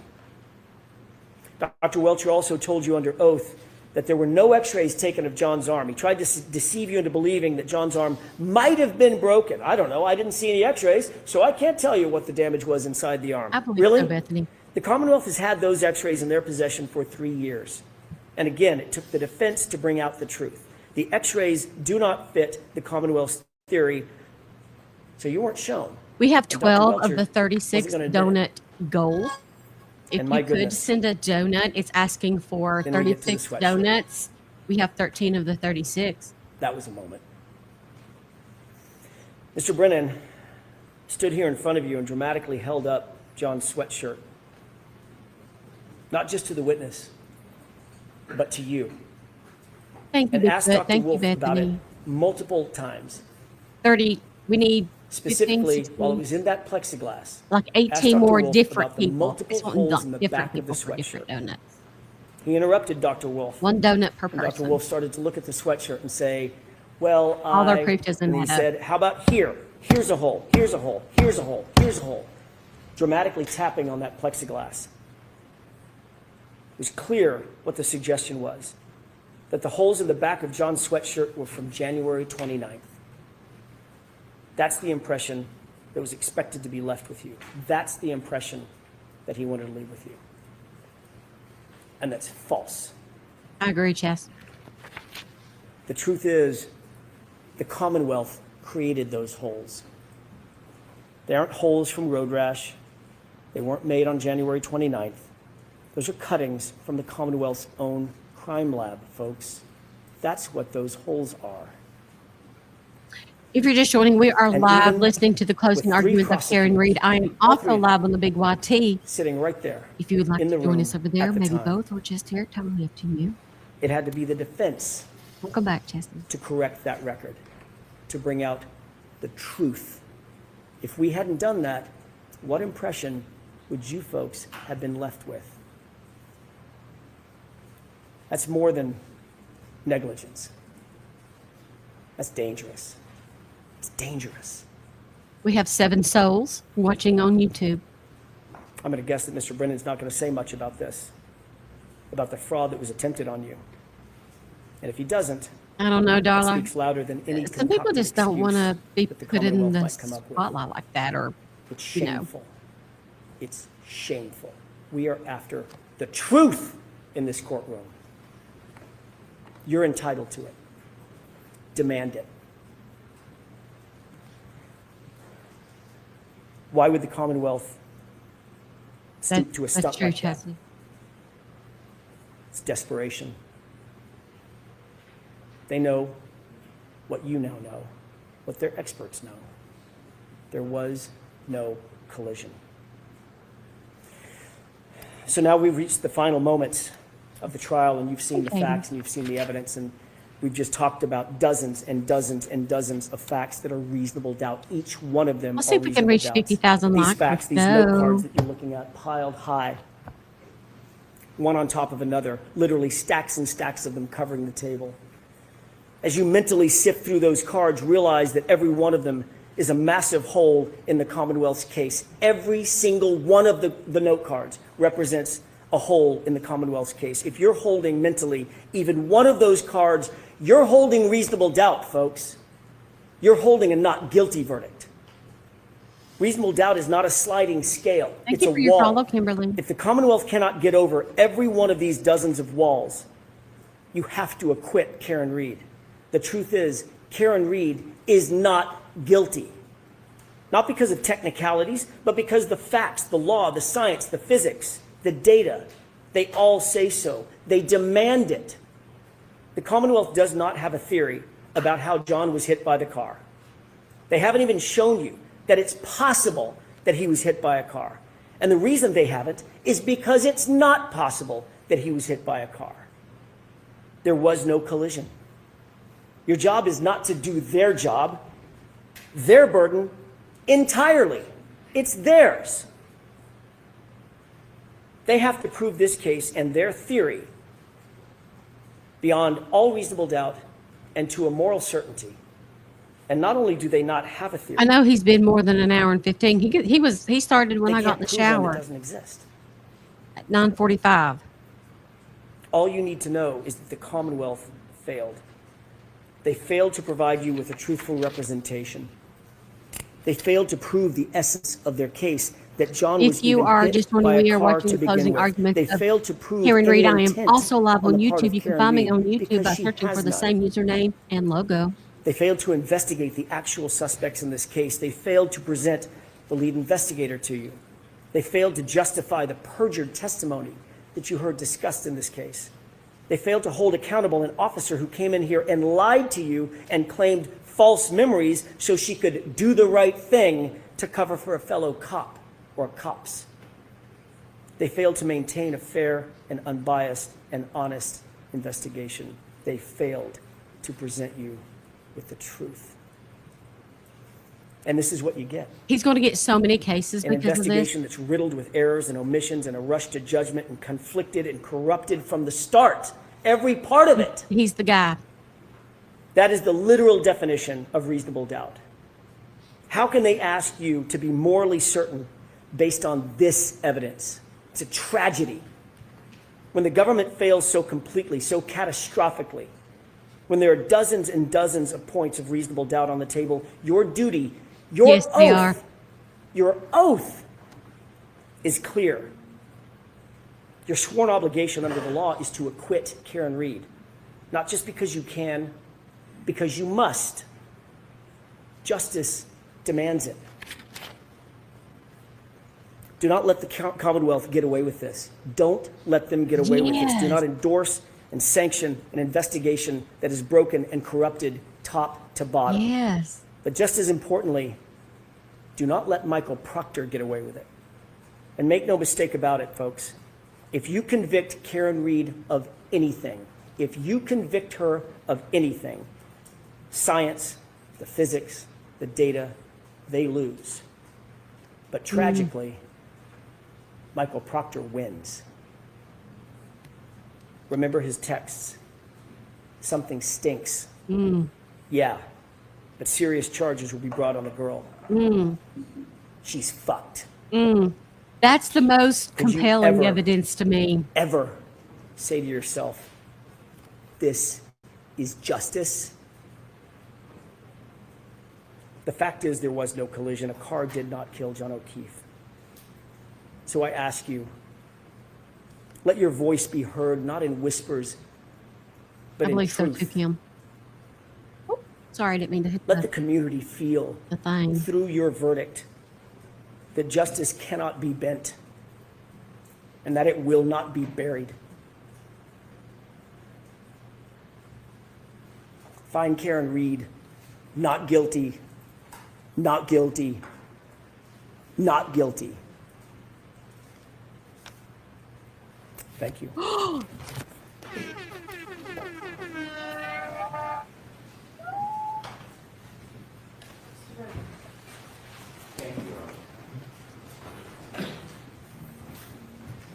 All right, let's go, Commonwealth. Come make an ass of yourselves. Let's go.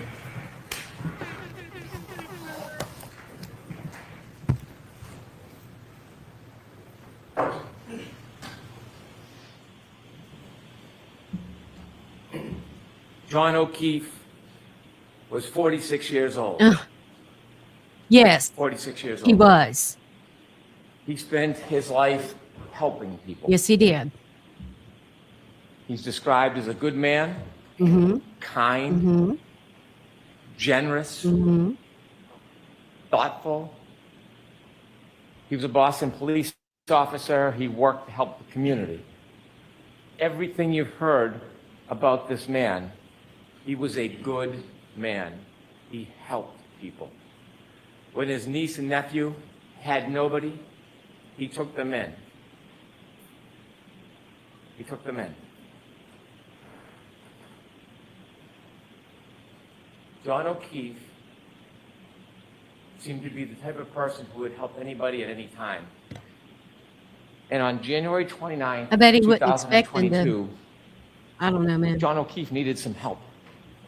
He needed help from somebody else. You see, John O'Keefe had just Right, been Rosetta? hit by Karen Reed in front of 34 Fairview Road, and he lay on the ground dying, and he needed help.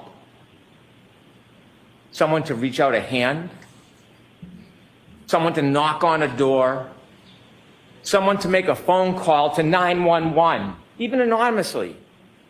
Not take responsibility, just to help. And there was only one person in this entire planet who could help him that morning, to give him a chance. Maybe it was a 33% chance if he met the Isaac Wolf of the world. But to give him a chance. And that one person who could help him that morning was this defendant right here, Karen Reed. And everyone else in the house. And she made a decision. In her Lexus with the shattered taillight, debris field all over the front yard, and John It is, lying Kimberly. helpless like One a for the child history on the book. front yard. She made a choice. She didn't call 911. She didn't run to his aid. She didn't knock on a door. She made a decision about herself. In her Lexus, she drove away. Because he was in the house and she wanted to go She was home. drunk. She hit him, No, she didn't. and she left him to die. No, she didn't. She was drunk. She hit him, and she left him to die. If you don't want my commentary, just let me know and I'll be quiet. It's Before I go hard. through in It's real detail the hard. evidence, let's talk a little bit about the evidence as a whole. She was drunk. She was drinking that night. She was drinking at McCarthy's with John. She was drinking at the waterfall. Her blood was taken with samples, with a retrograde analysis, almost 2 to 3 times the legal limit. She was drunk. Yes, they You all get it. were. Right, Jim? The timeline in this case is beyond dispute. You can accuse, assault, characterize, malign, twist. The timeline doesn't change. It is data. Data is data. He's The there. black box, the forensics from the SD card, we know exactly step by Bubblegum step level? where they were. We know in that window, she hits him because he never moves again. His healthcare data, the temperature on the battery of the cell phone, the physical evidence, the debris field, the DNA, the hair. And then she left him to die. He had a basal skull fracture, counter coup. You heard all about it when the back of your head hits the ground and the brain comes forward. Dr. Wolf told us the reason why they have level 1 trauma centers around the country is because people can survive this injury if they get help. Yeah. That's Yes, why they people can. have this care. That's why they have these hospitals. Hey, Tracy. But you gotta get help. You gotta get help. And if you don't, you develop symptoms, ecchymosis, raccoon eyes, your brain swells, When you're punched, and you die. when you're left in the cold, hospital to die in code. She was drunk. So, And that night was a recipe for disaster. But before we get to the drinking, in some ways, the fate of this night was sealed well before that night because John O'Keefe and Karen Reed were in a toxic relationship. This Exactly, relationship Wendy. was crumbling. We hear lovey-dovey, and it was crumbling, and we know it. And we know it because a month before, his niece Kaylee talks about when they went to Aruba. It should have been a wonderful event. It was discord. It was fighting. It was aggravation. And when they got back, the discontent was palpable. Miss Reed reaches out to Brian Higgins, text messaging. John O'Keefe, the relationship is crumbling. And you heard a little bit about what that relationship no was like. sound?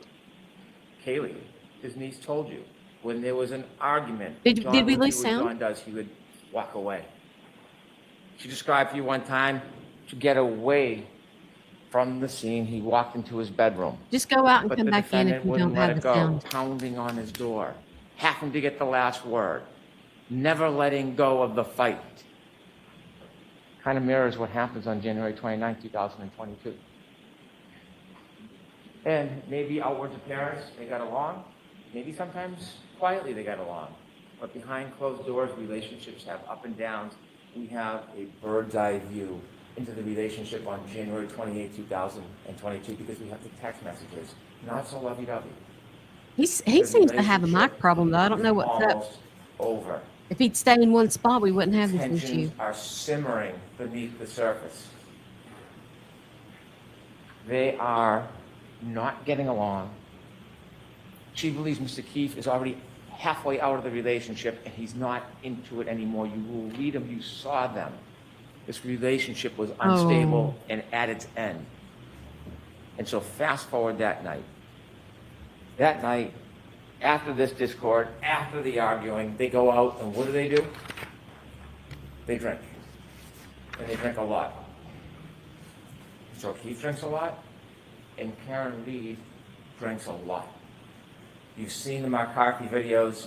You can call it 6, 7, 8, whatever you want to call it. You can see the shots. They're dirty. Drinks, more shots into mixed drinks. I can see like 3 spots Over on a his life. half dozen mixed drinks in just a few hours. Sober? And then at the waterfall, a shot, a mixed drink. Now, Yeah, he does. He does, Kill. That's so the true. waterfall. He really that there was some does. type of discord between Brian Higgins and John O'Keefe. They knew each other. They were friends. Brian Higgins' conduct of speaking to Karen If he'd Reed stop is cussing. not honorable. It's not. But they were friendly. There was no adversarial relationship. There was no anger between I'm them. so bad.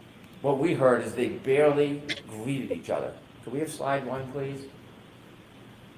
At the waterfall bar, when you see John O'Keefe come in, here's him barely greeting him. That's him, Mr. Higgins. Barely greeting each other. Reality sometimes is different than argument. This is a celebratory mood. Take that down, please. Celebratory mood. A bunch of friends. They're playing around. They're hugging. They're grappling. This is a fighting technique for a murder 2 hours later. Is that the story? They're practicing their moves to murder John O'Keefe. In the celebratory mood, you don't see any aggravation or animus between Brian Higgins and John O'Keefe. Inevitably, the next morning, Karen Reed is brought to the hospital and they take her blood. Now, the government doesn't have to prove that she was drunk. It is either that she's over the legal limit, 0.08, or she had enough alcohol to affect her ability to operate a motor vehicle safely, but you will know that she was far beyond the legal limit. After the retrograde analysis, almost 2 to 3 times the legal limit. Almost 2 to 3 times the legal limit. Now, it's been intimated, not come out and said, that maybe she went home and started drinking after she got home. No evidence, mind you, no evidence. And that somehow that is why she had a high blood alcohol level.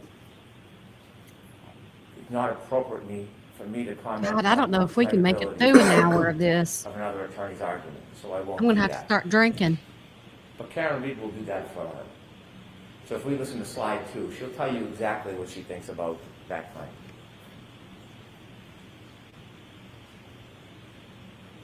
My alcohol intake's probably about 5 or 6 or 4. The drinks that they were pouring me at McCarthy's, which is where I consumed most of the alcohol, was the weakest fucking time. It tasted just like old soda water with lime.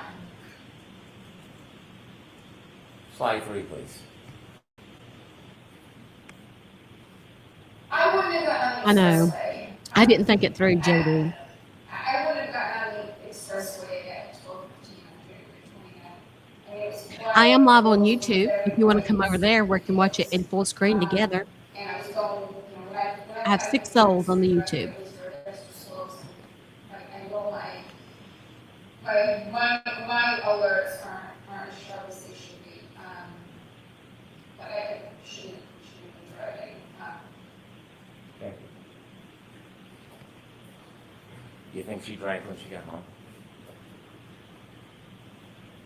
Thank you for your heart, me. When they leave the waterfall bar at 12:12, you see a video, you have it in evidence, there's a still photo of John O'Keefe holding a glass. Not from the Albert's home. He didn't sneak into the house in the cupboards and grab a glass. From the waterfall, you see him with a glass, and in it is a straw. Take a look at that picture. And now from 12/12 on, we virtually have a historian in the data that tells us exactly. Today's live vote where is he these went. candy bouquets. Exactly, It's step by new. I've step. never seen it. If you can throw one And how do for we have that? Well, we know the defendant's car had like a black box, and Judd Welcher, Dr. Judd Welcher, took the data from the black box and downloaded it so you can see the movements and the triggering events. And then Shannon Burgess, well, you don't like what he says, don't attack the data or attack the man. Thank you, Bridget. He can be mocked for his LinkedIn profile, That's very for his cute. unupdated Thank you. CV. But what he did is he found a key, critical piece of this case that did not exist before. He found it recently. And it was that SD card. The SD card that everybody missed, including the defense expert. Everybody missed it. So as much as you want to make fun of him, Thank you, Shannon Bees. Welcher Thank you, found the Bees. I key appreciate you, so we ma'am. could have the time and date and location Cassidy, coordinated for an $400,000 timeline for that can't be broken. playing That's in what Shannon paint. Burgess It's did. ridiculous. And so we know on the way from the waterfall to 34 Fairview, Ms. Reed is driving drunk. Mr. O'Keefe is in the passenger side of the car, and they're heading their way to 34 Fairview, and they get lost. And now we have more data because John O'Keefe has a cell phone. And I said it in the beginning, it is a historian. It doesn't suffer from bias, it doesn't suffer from prejudice, it doesn't suffer from memory loss. It has data on it. And he puts on Waze, high location data, as Ian With would say. And it tells you second by second the speed, the location, the movement. That's what it does. And he has is in the healthcare data house. on that phone. The healthcare data separately shows his movement. And that is critical. It is critical because it not only shows his movement, it shows when he does not move. That healthcare data is critical. And it's not subject to bias. Don't It's make not it in true. dispute. There's no other contrary evidence. It is data. On the way to 34 Fairview, alcohol fuels tension. We know that. And we know from those text messages the tension in that relationship. The And jury's then there's a trigger. singing, There is a sometimes trigger I run. on the way because they're lost. And sometimes when I John hide, O'Keefe calls Jen McCabe for directions, sometimes Jen I'm McCabe scared says of something you. that But triggers what's all I going to happen wanna next. do is to hold you Slide 4, tight. please. Very close to You the with Alberts. you In fact, when Jen was day. navigating John to the Alberts when I was driving, she said it's near Ashley's house. Ashley and John had hooked up prior to John and I dating. And so as they travel to 34 I'm Fairview, live on YouTube. under the They might be duress a of little this ahead or troubling behind. relationship, fueled by intoxication, we have I don't know.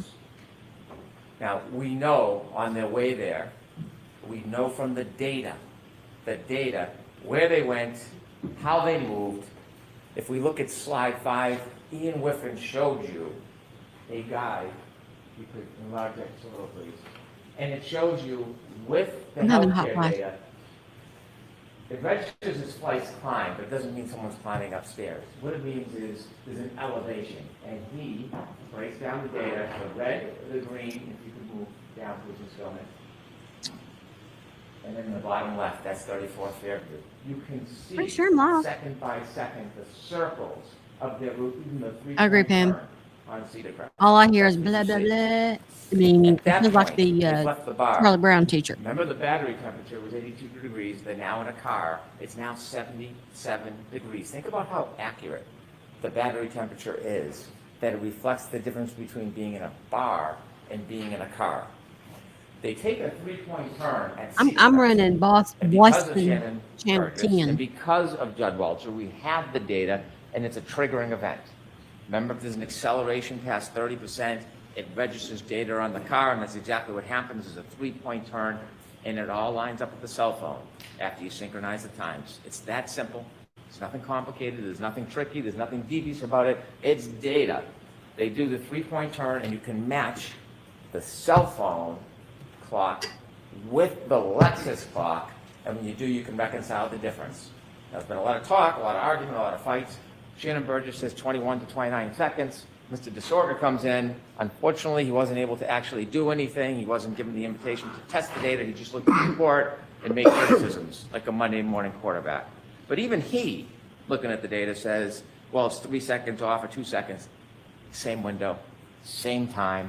We can have all the arguments we want. They're there, they're together. The data matches up perfectly. Perfectly. And so What? they make their way down to 3450 What, Road. Rosanna? They don't stop. They don't stop at the driveway. They don't stop. And John O'Keefe gets out of the car. They go to the flagpole, and we know for 2 reasons. One, the data. And secondly, Mr. Nagel. As a witness or a At friend? Cedar Crest, at that intersection before it goes down to the right, they meet. They let Karen Reed go first. They fall behind in the truck. Which one? Now, at this point, Friend, witness? Mr. O'Keefe has about 8 more minutes before the beginning and the end of his life. And he's in that car. He's in that car for most of it. Because Ms. Mason and Mr. Nagel don't see anybody get out of the truck. Nobody crosses the lawn. Nobody goes to a garage. Not just because they didn't see it. They didn't. Not because they didn't see it. I know. Because the healthcare data Sarah, on the phone we missed it shows all. that We've been on the John wrong O'Keefe 2 is not days. moving. The car is stopped at the flagpole. The healthcare data stops. The battery stays at 77 degrees. The data is the data. You can't change it as much as you want to. It's data. And they sit at that flagpole for minutes. It's 12, They don't 24, deliberate 32 on when they get Saturdays, there. do they? The They're jurors? there past 12:30. Remember, Ms. Mason and Ms. Nagel said they were there about 5 minutes and then they go. It's not exact, but about 5 minutes, they said. So there's about 2 minutes left for John O'Keefe. And what are they doing in those 2 minutes? What are So the last if they 2 don't minutes come of back his life today, that would be open to The him? next time they could They're deliberate arguing. would be on They're Monday. They're arguing. And we know they're arguing because Ms. Reed tells us through first responder Becker. She was sad. Remember, he sees her in the back of the ambulance and he's trying to calm her down? She was sad because her last moments were arguing. How They're in long an does it take argument. to That's drive why to they're not Boyston? going in the house. I'm about to get in the car. But John O'Keefe decides to get out of the car, and we know because the dome I light don't goes have, on. all of That's my what 3 happens when you phones are open the door. busy right now. Whether he's bent down, he's standing outside or on the other side. How long does it take to the drive from dome light Knoxville to is on. Boyston, someone? And then you see the data. John O'Keefe begins to move. 12:31:56. Me too, Kimberly. It's the first time he has moved since they got to the 14 flagpole, and it hours? will be the last time he moves. It's a in his life. 2-hour flight. And he moves to 20 seconds. Oh, I can't do that. Ian Whiffen said that It's the too far. satellites, they move, they reconnect, they pull information. He's no longer on high frequency data because waves are shut off. Now it's more random, it's low frequency. We would never suggest, and Mr. Whiffen did not claim, based on location data alone, at that point, you can tell exactly what John O'Keefe is. What he said is it was readings all night. The bullet is always near the flagpole. That doesn't mean he was always near the flagpole. He could have moved. He could have moved in the circles and come back. Location data is consistent with him never leaving the flagpole. But that in itself is not enough. She's But flying there's more. too. There is She's more. flying in on There is Monday. the healthcare data. There is the temperature of the cell phone battery. And so he moves to 20 seconds. It turns west. It does not say he walks to the house. Not That's until what the data Tuesday. says. It The doesn't round say trip he that I goes found for straight Allegiant line from and he Knoxville to walks Boston over on to the door. Tuesday is In fact, 300. you can get to the door in 7 If I do it on seconds. You Monday, get there. it's 7. Because when the investigator for the defense testified, he No, she's measured flying. from the driveway. He just stopped at the driveway. I did out Sunday night He at never the measures same from price the as flagpole. flying on He Monday. never measures from the flagpole to the garage door. So this fantasy that somehow he walked in the You're garage, even though there's Nashville? no evidence. I was just in There's no Nashville, witness. Kimberly, There's no data. covering a case a couple of weeks ago down at the courthouse. 20 seconds of his life. And he moves. And healthcare data registers as steps. It could be pacing. It could be a straight line. It could be shaking the phone. We don't know. We don't know. We don't know everything. We don't know every little detail in every little second. We don't have to. That's not doubt. That's not reasonable doubt. We know for that 20 This guy. seconds he's moving. And in that 20-second window, when he moves, Tim he has his Goldthwait, phone and he looks down, TIM, 12:32, UIL, he sees a text FOY. message from his friend, Jen McCabe. And he looks at the text message, The judge has 2 days and he to closes. give us an answer on whether Tim Goldthwait's new evidence could be entered in. If it is, I'll be back in Nashville Then it on happens. June We know the from 30th and July uncontroverted- 1st for court once again. uncontroverted data from that black box. We Bella, know that Karen I can't Lee, come until after he Tuesday gets out of because the the car, round trip ticket drives away. on Tuesday is She 300. drives for A round at trip least ticket on 30 feet Monday away from him. is 700. He's back near the flagpole. She's gone. It's over. Whatever argument is over. Whatever anger and flame has been dispassioned, she's Oh, you moved do? on.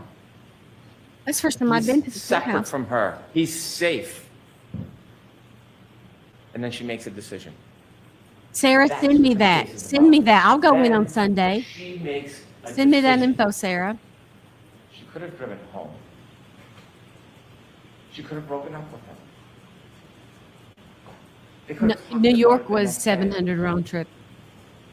Or like and that knocking sucked. on the door, like Kaylee said, getting the last word. She doesn't drive away. She takes that 6,000-pound Lexus and she makes a decision. And the decision is that she steps on the gas after banging it into reverse.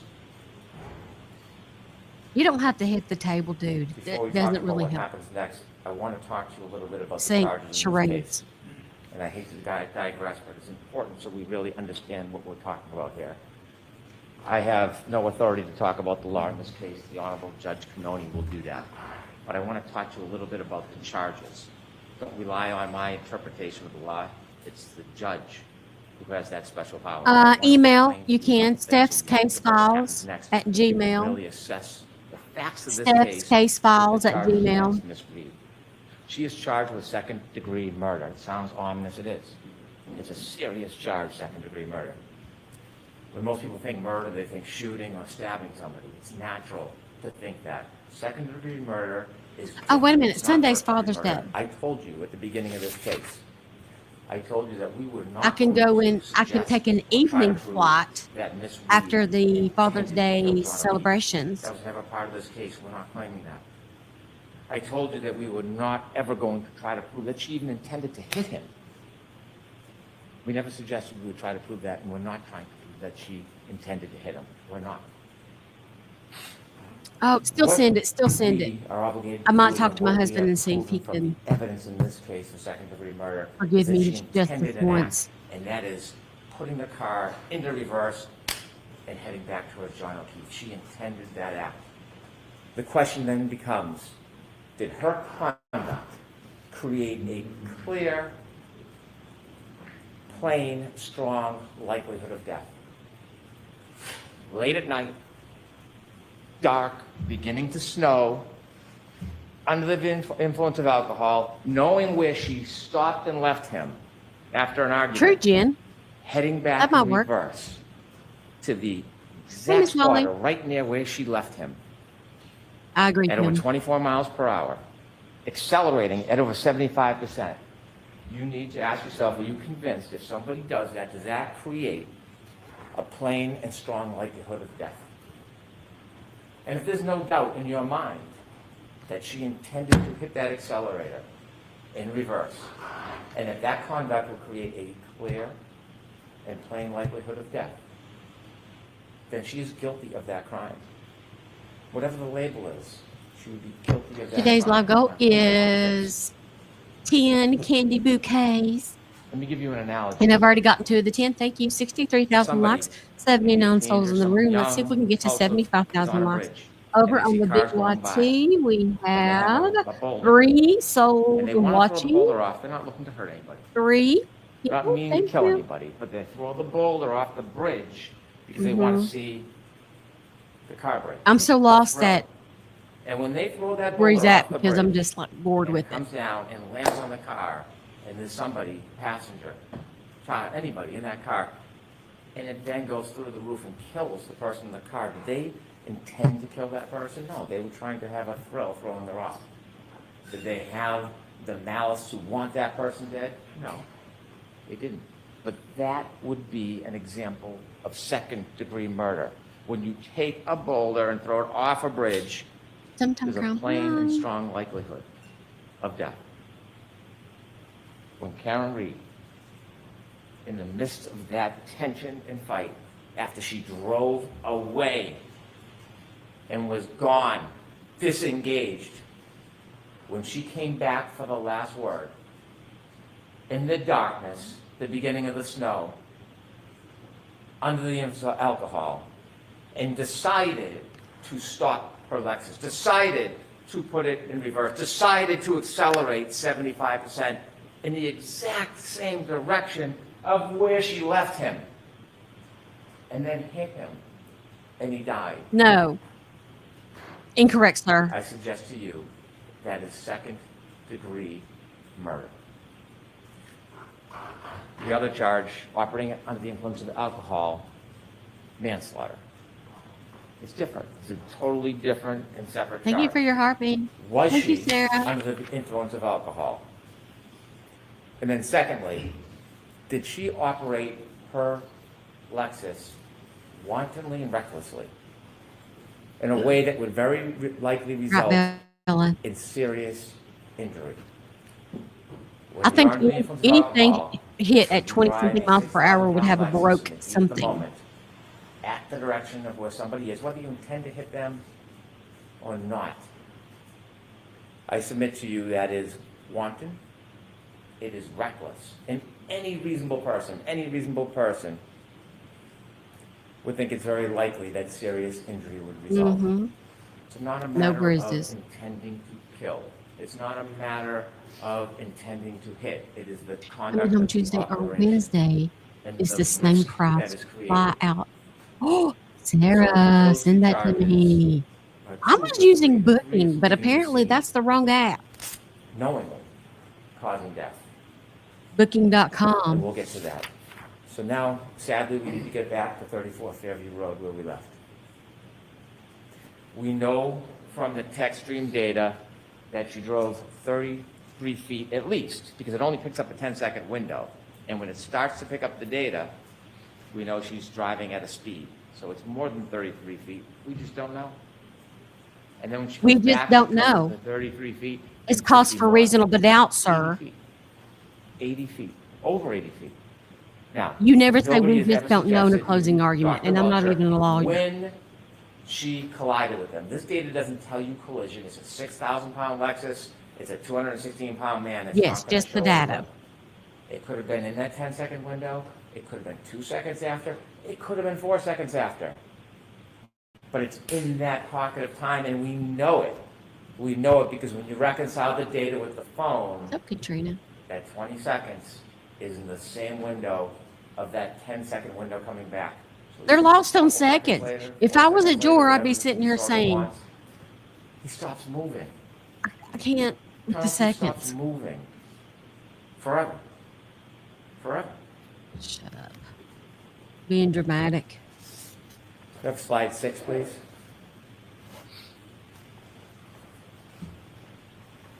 You'll get to see this more closely. Thank you, Wendy. You can probably see it where you're sitting, but there's important data. Data doesn't lie. And you will see Thank you for the candy. acceleration. Thank you, Beast and 75%. Beauty, You will for see the speed, candy. 24 miles per hour Thank backwards. you. You will see distance over 80 feet. That's what you're going to see in this data on that night.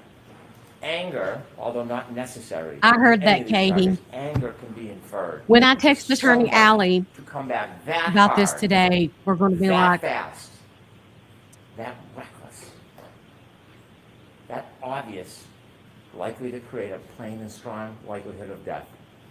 That data tells a story that can't be changed. Can't be attacked. I don't care if Jesus was at the Our- courthouse today. I would never go back to New It is a York. crash test dummy. You know what They else could be do? like, his Lord Action and data. Jesus has showed up to rebuke everybody. about And that I would be data. like, I'm not going back to New York. That place sucked. Take that down, please. When Miss Reed hits John O'Keefe, He's collides so with dramatic John with his O'Keefe. fist. We don't know if he went in the air a foot. We don't know if it was how much of a clip it was. We don't know if he stumbled back. But we know there's a clip. There's no doubt. I wouldn't be able to get up Because from my the desk, taillight's all over the there, yard. Sarah. It's all over the yard. And when he falls back, Cash App he lady hits was the back on of his me. head, his basal fracture. Oh my He's God, then she would lying there never helpless. forget what I look like. When Miss Reed leaves, she leaves behind tons of her taillight all over the yard. All over the yard. It's called the debris field. And you've seen videos. You can't replicate the exact contact. You can't, because you would need where the person was hit, how fast the person was going. Right. But you know what happened, because when you look at the debris Anya's field, got plenty when a light to is send her. broken, it's no different than what was on the front yard. I wish he'd quit It's walking no around. different. He's making me dizzy. She leaves him behind. She leaves her taillight behind. She goes home. And on her way home, you know she's still angry. You know she's still angry because she starts leaving him voicemails. Slide 7, please.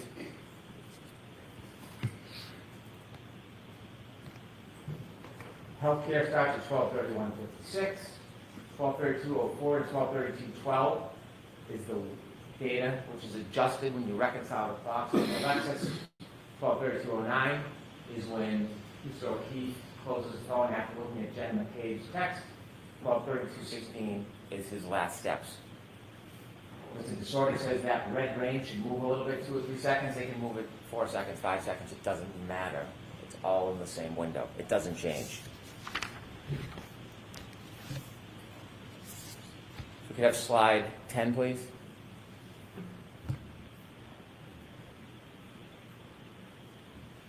Could you play that, please?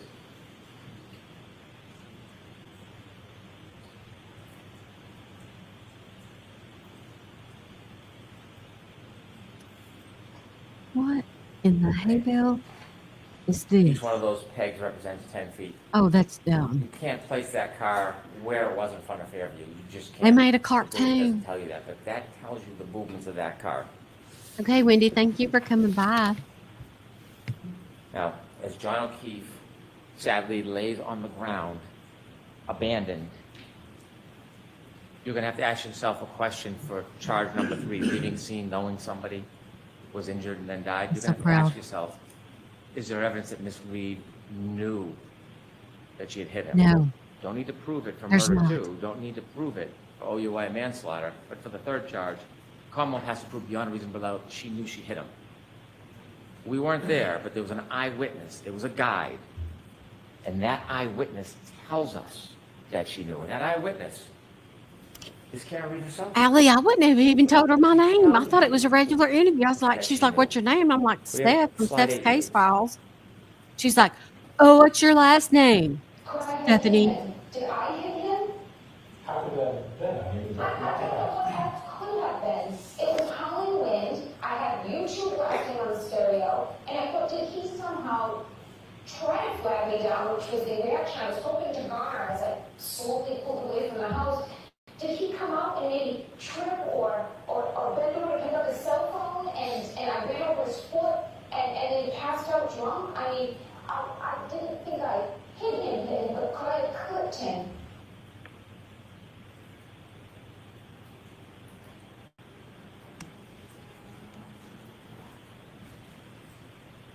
When she left Fairview and left John Oh. behind, Both she Sarah. didn't think he was mortally wounded. But she knew she hit him. The exorcist than Jesus.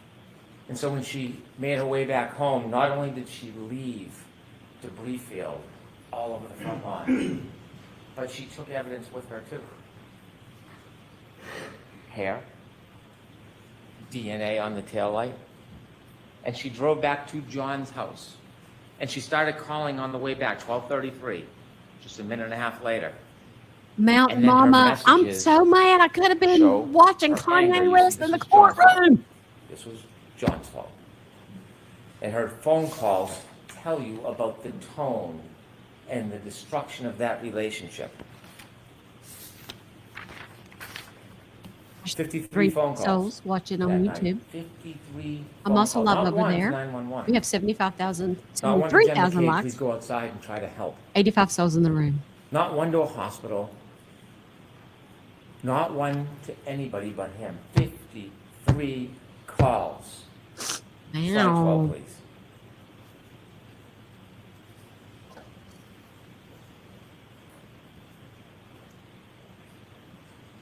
Can you play voicemail 1, please?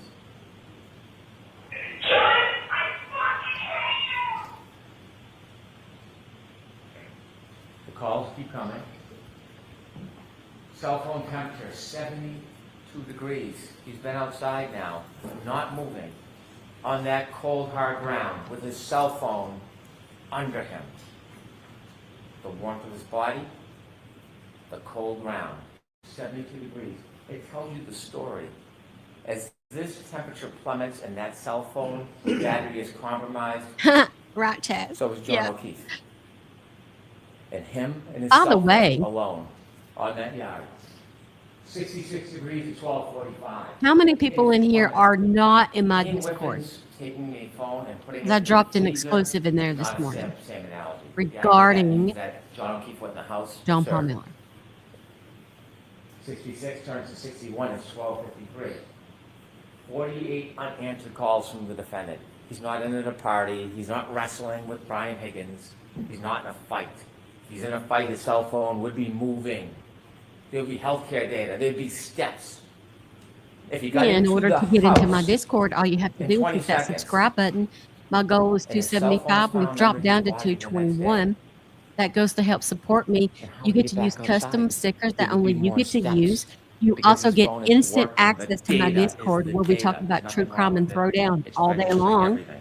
And you The get exclusives in temperature, there. the movement. And also sub only Yes, lives the one in every the house, Sunday you from can't 1 go to in any 2:30. house. Also, you get His phone exclusively never entered into moves giveaways again. that only subscribers can enter to win. Voicemail You're, number. you are not subscribed, Listen to Jen. this. I don't see a subscription. You fucking kid. Nobody knows what the fuck you are, you fucking pervert. Did you hear that? Nobody knows where you are. It is Norma, send me a message. 12:59. And if you John sent me one O'Keefe before, send me one has again. been I'll check it today, I on that promise. lawn Just say I can't get into the for Discord. about 27 minutes. Kimberly Michelle, She you hasn't called subscribe. anybody Thank else. you. Hasn't Welcome to the spoken, has no FTF family. information. Nobody's called her. You'll see her phone records. And she says nobody knows Thank who you for using are. your stickers, Leslie.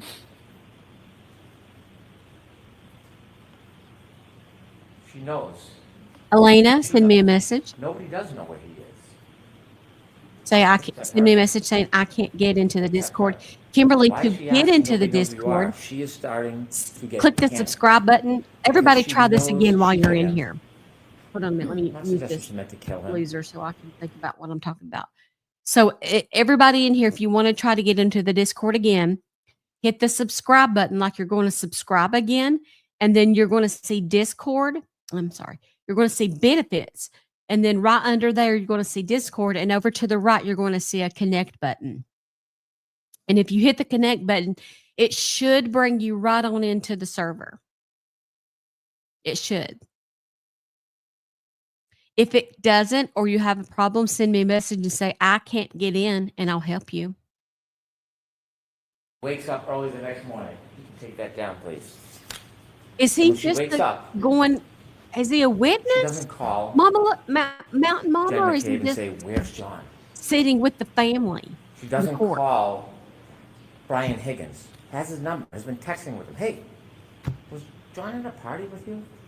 Did you Yes, see make John sure you tonight?" download the Discord app from the She App knows Store exactly or Google where Play she Store is, and first. she's frantic. So she wakes up Kaylee. Make sure that's that done young and then girl, try again. full-time. If you don't she do it says during this she's live, you panicked, can she get can't there understand by what she's visiting saying. my Call profile. Jen McCabe. Nope. Call Jen McCabe. Your Why is she calling profile, Jen and then McCabe? going to the people She you calls Jen McCabe. You subscribe know what she to. doesn't say when she calls Jen McCabe? Click on my When name. did he leave the house? What happened last Benefit night? or benefit? No. She calls and says, I left him at the waterfall. I left him at the waterfall. See, now it's gone from panicked to self-preservation. I left him at the waterfall. And Jen says, left him at the waterfall? We saw you in front of the house. Click. Hangs up. Hangs up. So then she calls someone that she doesn't know very well. She calls Kerry Roberts. But now she has to pivot. Alan Jackson didn't hit the Someone's table one seen time, her in hun. the exact spot that John will be found soon. Whether she's the first one there or somebody else, John will be found. Maybe Lucky missed him. It's a snowstorm. You can't see. But someone's going to find him at some point. So she calls Kerry Roberts. It's no longer she left him at the waterfall. We have She 4 pivots. entire She people calls, watching on Kerry, YouTube. Kerry, John's dead. I think he got hit by a plow. Why do you think she chose those words? Why did she choose those words? Because she knew that there was a collision with a large motor vehicle, and she had to substitute her 6,000-pound Lexus for another big vehicle. I think he got hit by a plow. And so now we have the introduction of Jen McCabe and Kerry Roberts. Because no one's Phone calls thinking about the that they probably dog. never, ever wanted. A worse nightmare to get a call like that. For what's going to happen, what they're You know going to see, what? what they'll never be able to forget. But because the defendant is John O'Keefe's girlfriend, they wake up in the middle of the night, in a blizzard, out of their kindness, their loyalty, their devotion to John O'Keefe. Hey, subscribe. Thank you. And Welcome she to the calls UC them family. And tells them that she wants them We to have come hit out. a Subway. This soccer If we mom get 3 more a perfectly normal subscribers life. in the next gets 15 minutes, drawn into this whole TikTok will farce. unlock And extra she answers features that and call. benefits for you. She gets out of bed. The spirit and kindness she displays to put herself in that position because someone asked for help, because that's what good people do. Kerry Roberts didn't know Jen McCabe. They both knew John. They met each other once years before. Kerry Roberts separately at that time answers the call, gets out of bed, drives to go help because they have a common denominator, a common bond. Right. John O'Keefe. What in the hay bale? And so you Hey, hear where's her and sticker? see at 5:07 the defendant Stickers. leaves Meadows. She Way leaves. down yonder in the Chattahoochee. Behind Flip Wade. Queen. And you see her back up, and Judd Welch just showed you all of those demonstrations where you could see the unsettled snow in the back, and after the bump, you can see the pieces missing, no taillight. There's no taillight on the ground, all the white snow. There's no Because we crack, saw there's no break. only, It's a nudge. I don't It's a know, the nudge. ring cam But where the she backed taillight up into the has car that been was broken already because when you parked. look at the video, That's why it not was one little piece, cracked. it's still framed, little angle with the light, the brakes are up. You take a look, you'll be able to slow it down. I'm sure she is See up there. the She's probably up there exact same doodling. Piece is missing because it's back at Fairview. That's why it's missing. It's not there. It's back at Fairview. And then she leaves at 5:07. She gets to Jen McCabe's about 5:35. 28 minutes. Did he just hit the dang table 210-minute again? I'm ride. gonna wear Where did him she go out. in 28 minutes. Where did she go? We don't know. If We I don't was have to do it, I'd be that. like, But we know stop when she gets to hitting Jen McCabe's house, things. I'm she triggered. is panicked, frantic, out of her mind, screaming, waking everybody up. Jen McCabe comes down, can't understand her, going out to the car to try to console her. Hey, Amanda. Why is Good she to so see you. Good frantic? morning. Why can't she speak? Why can't she say a word? Because John went out and had a drink and fell asleep on a couch? Because John would maybe Did you be cheating download on the her? Discord app What first, is Norma, causing this from the App extraordinary Store? duress? Did she stop somewhere on the way by? Did she just see death? Kerry Roberts comes, take charge kind of person. She pulls him behind, she sees the broken taillight in Jen McCabe's driveway, and she decides she's gonna commandeer this. We're going to back to Meadows, you're gonna follow Thank you, me, Amanda, leave for the the car, cookie I'll cake. drive. At this point, Jen and Kerry don't know each other. They've only met once. And they go back to Meadows, they obviously don't find John because he's back at 34 Fairview. And then they start their way towards 34 Fairview. They start driving towards Who 34 was the guy with the Fairview, red and they're looking. And you heard shirt from and Kerry the Roberts, suit? Jen He looks McKay, like they're he's looking about out the to window, fall they can't see a asleep. thing. Beside the woman The in the snow, blue the dress, blizzard, fixing her glasses. the weather, the darkness, they can't see anything. I swear his eyes are And closed. they're driving and driving, and they decide they're going back to 34 Fairview, and this is remarkable. This is remarkable. When they start their way And you past downloaded the towards Discord app 34 first, Fairview, Elena? they get close. And when they get close, they can see nothing. Send me a message.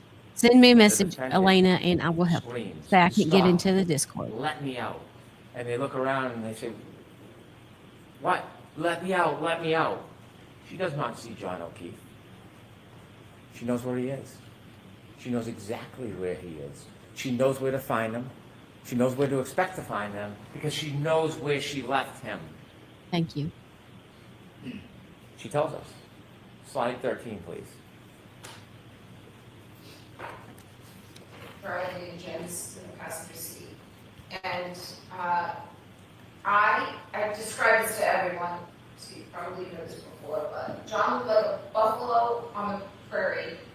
It was just a lawn in a heap that it wasn't a bush or a hydrant or a dog. It was a weird shaped lump at that time in those elements. And I was looking to find him on the side of the road. I was expecting I'd find him. Thank you. A weird shaped lump in a blizzard? And Just you send me equate that a to John personal O'Keefe. message, just my A weird profile, and then shaped lump. message me and Not like have a it say I bush. can't get on the Discord, and then that way I can help you. She tells us she knows where she left John O'Keefe. And so they go over to Mr. O'Keefe. Kerry, We have 2 souls, Karen. 2 people watching on YouTube. she's Thank you. upset, there's no doubt. I am not for a second trying to. We have deprive her 80,000 likes. You of guys the reached unrest the and 75. drama that is Let's see if we can get happening. 100,000 likes. We have 77 souls in the room. If you're just joining, we are listening to the closing arguments And they're of trying to the help them. Karen That's what Reed happens when you trial. suffer The from Commonwealth narcissism is taking their before. turn. And Go then with him. Day you're night. in jury The cell phone deliberation. battery gets the cool air, Jelly beans. presses on the battery, the cell phone battery drops. Healthcare data, he has not moved since that 22nd, hasn't moved. They start shaking him, you're gonna see. She give him the when you look at the stanky eye. records, that healthcare data starts to move. He's been there all night, all night. Nobody else. Her. And so when they try to Freaking help Mountain the Mama. system, He would have been sitting in the overflow room with me. She says, there's a piece We were of just in the freaking overflow stuff room. in her nose.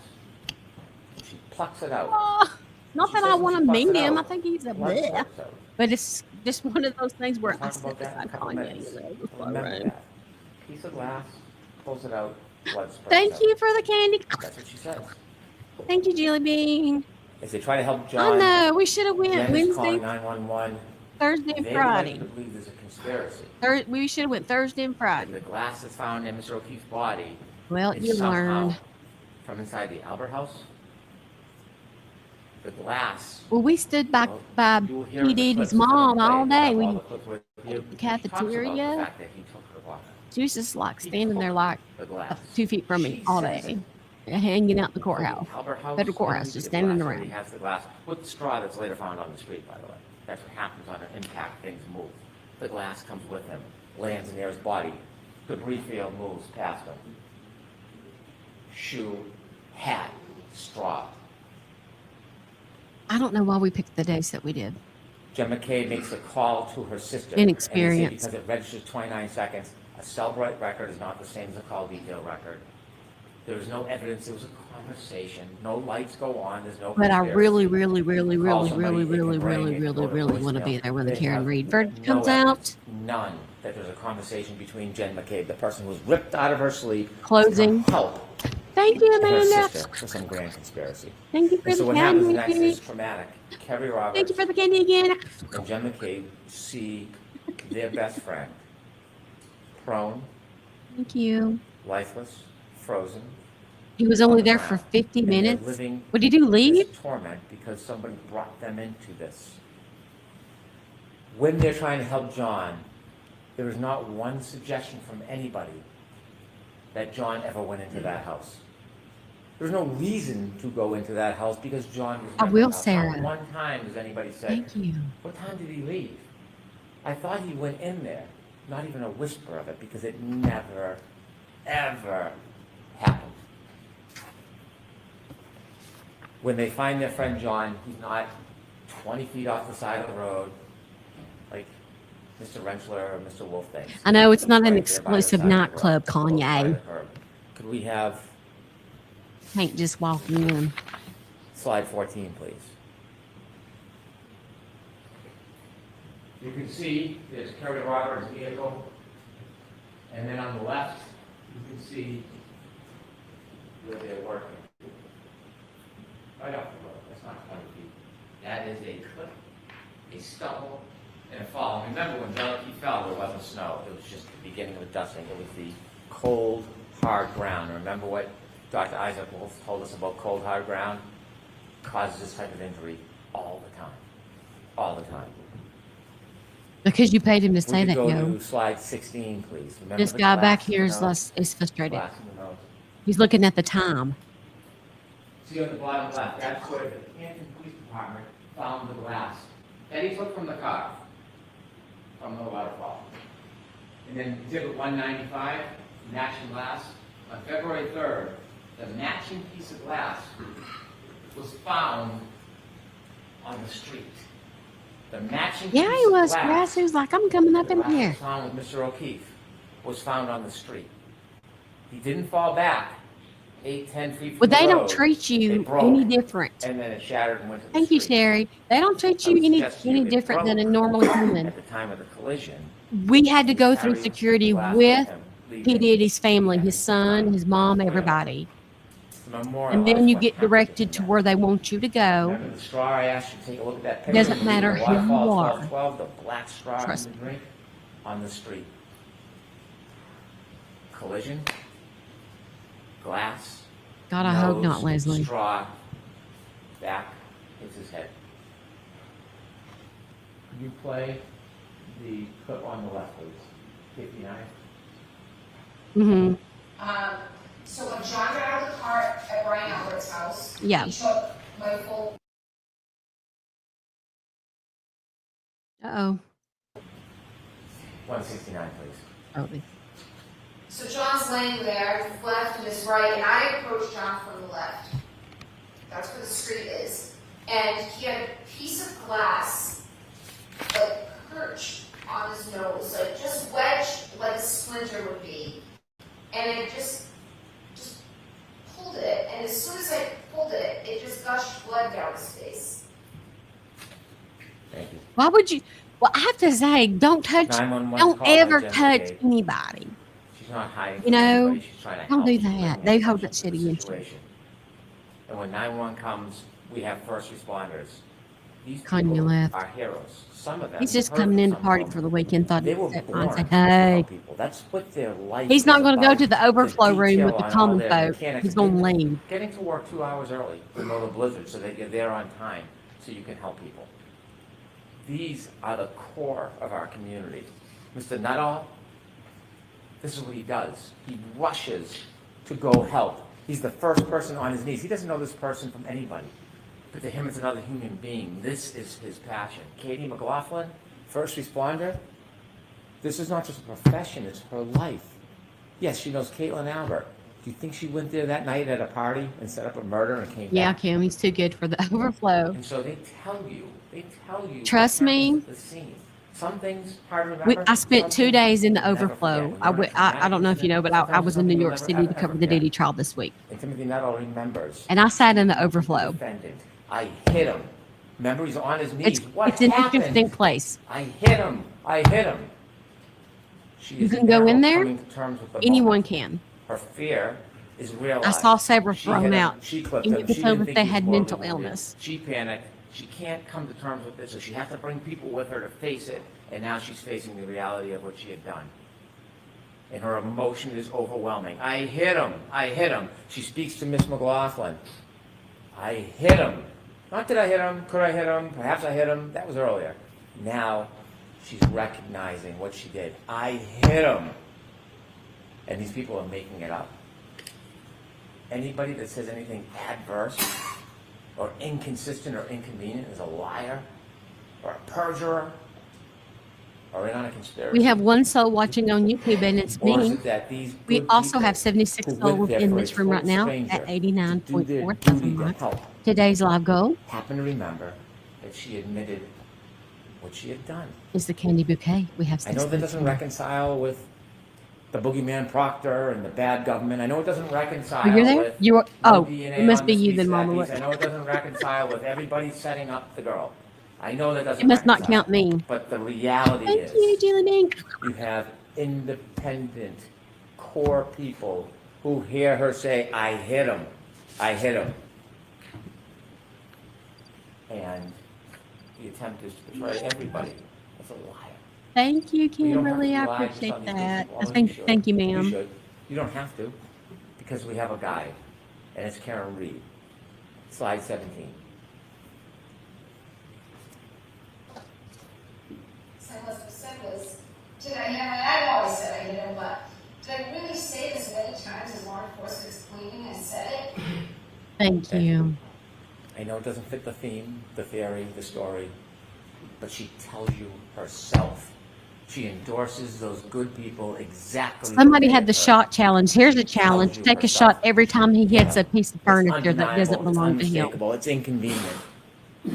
But the truth has a way of seeping up to the daylight. It can be oppressed and suppressed and pushed down and covered and twisted, but it rises. It rises.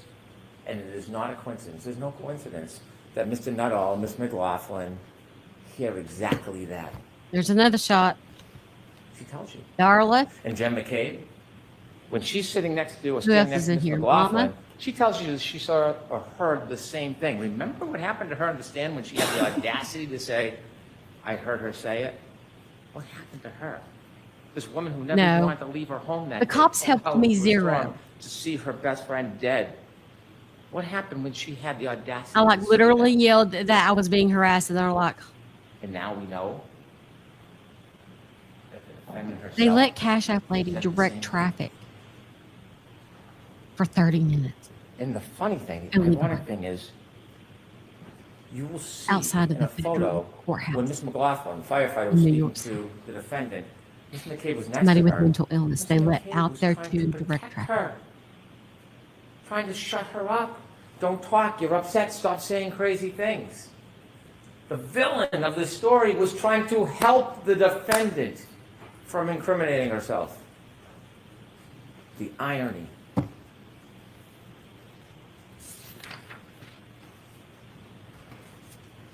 Could we have slide 9, please?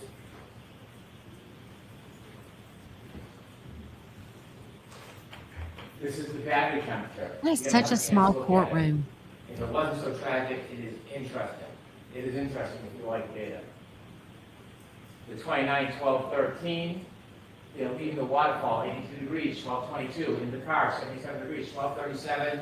About 3.5 minutes after the defendant collides with John O'Keefe, it started to go down 72, 12:45, 66, 12:53, 66.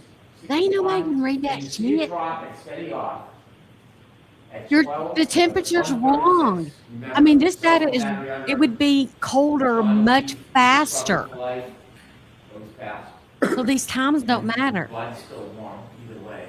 Under. They prove that with science. He's just 6:06, using data of it usually dropped when down 7 degrees because the woman are pulling when on phone him, the whole air went sitting cold, back. but it's too slow.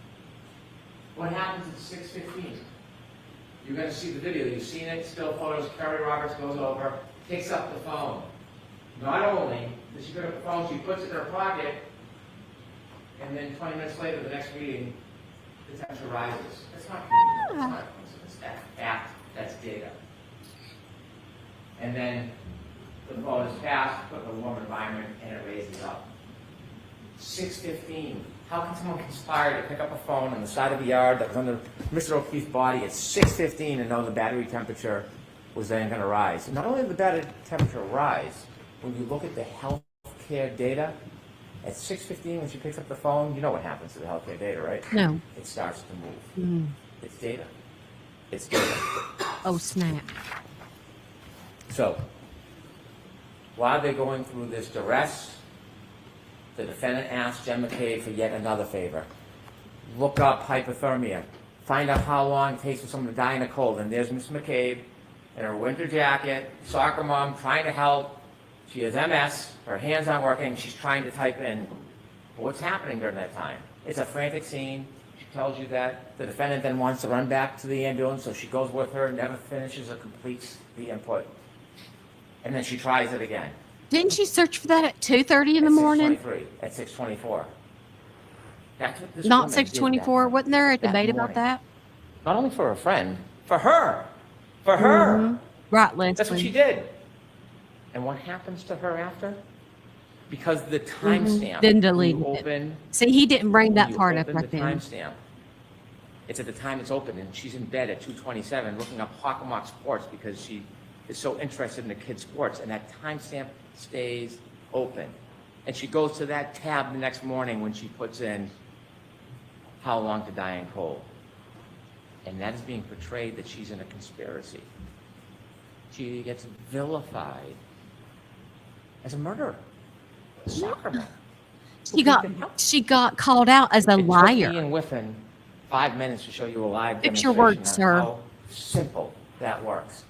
That she's not deleting anything. Jessica Hyde told you it's automatic deletions over time. You usually can't delete that information.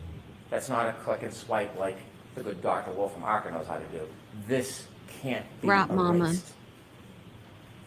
But they still hold on to this. As they argue to you and all the injustices that have been done, they tell you, they want you to believe, or take a flyer on the fact that she looked up how long to die in the cold at 2:27. It is an absolute contrary to the science. There's no basis to support it, but they stand here in front of you. Why? Because every time they say something like that, you look the other way. Don't look at her. Look the other way. 2:27, look the other way. Don't look at what she did. Former Trooper Proctor, look the other way. Don't look at her. Every time they make those, oh, she got the glass from inside the Alberts, maybe in the basement. Look the other way. Hey, Crystal Don't J. Look the other way. Look at the Hi, facts. Sabrina. Look at the data, and it all leads to one person. There's no grand conspiracy. It leads to one person, the defendant. And it's not just the data and facts. It's her herself.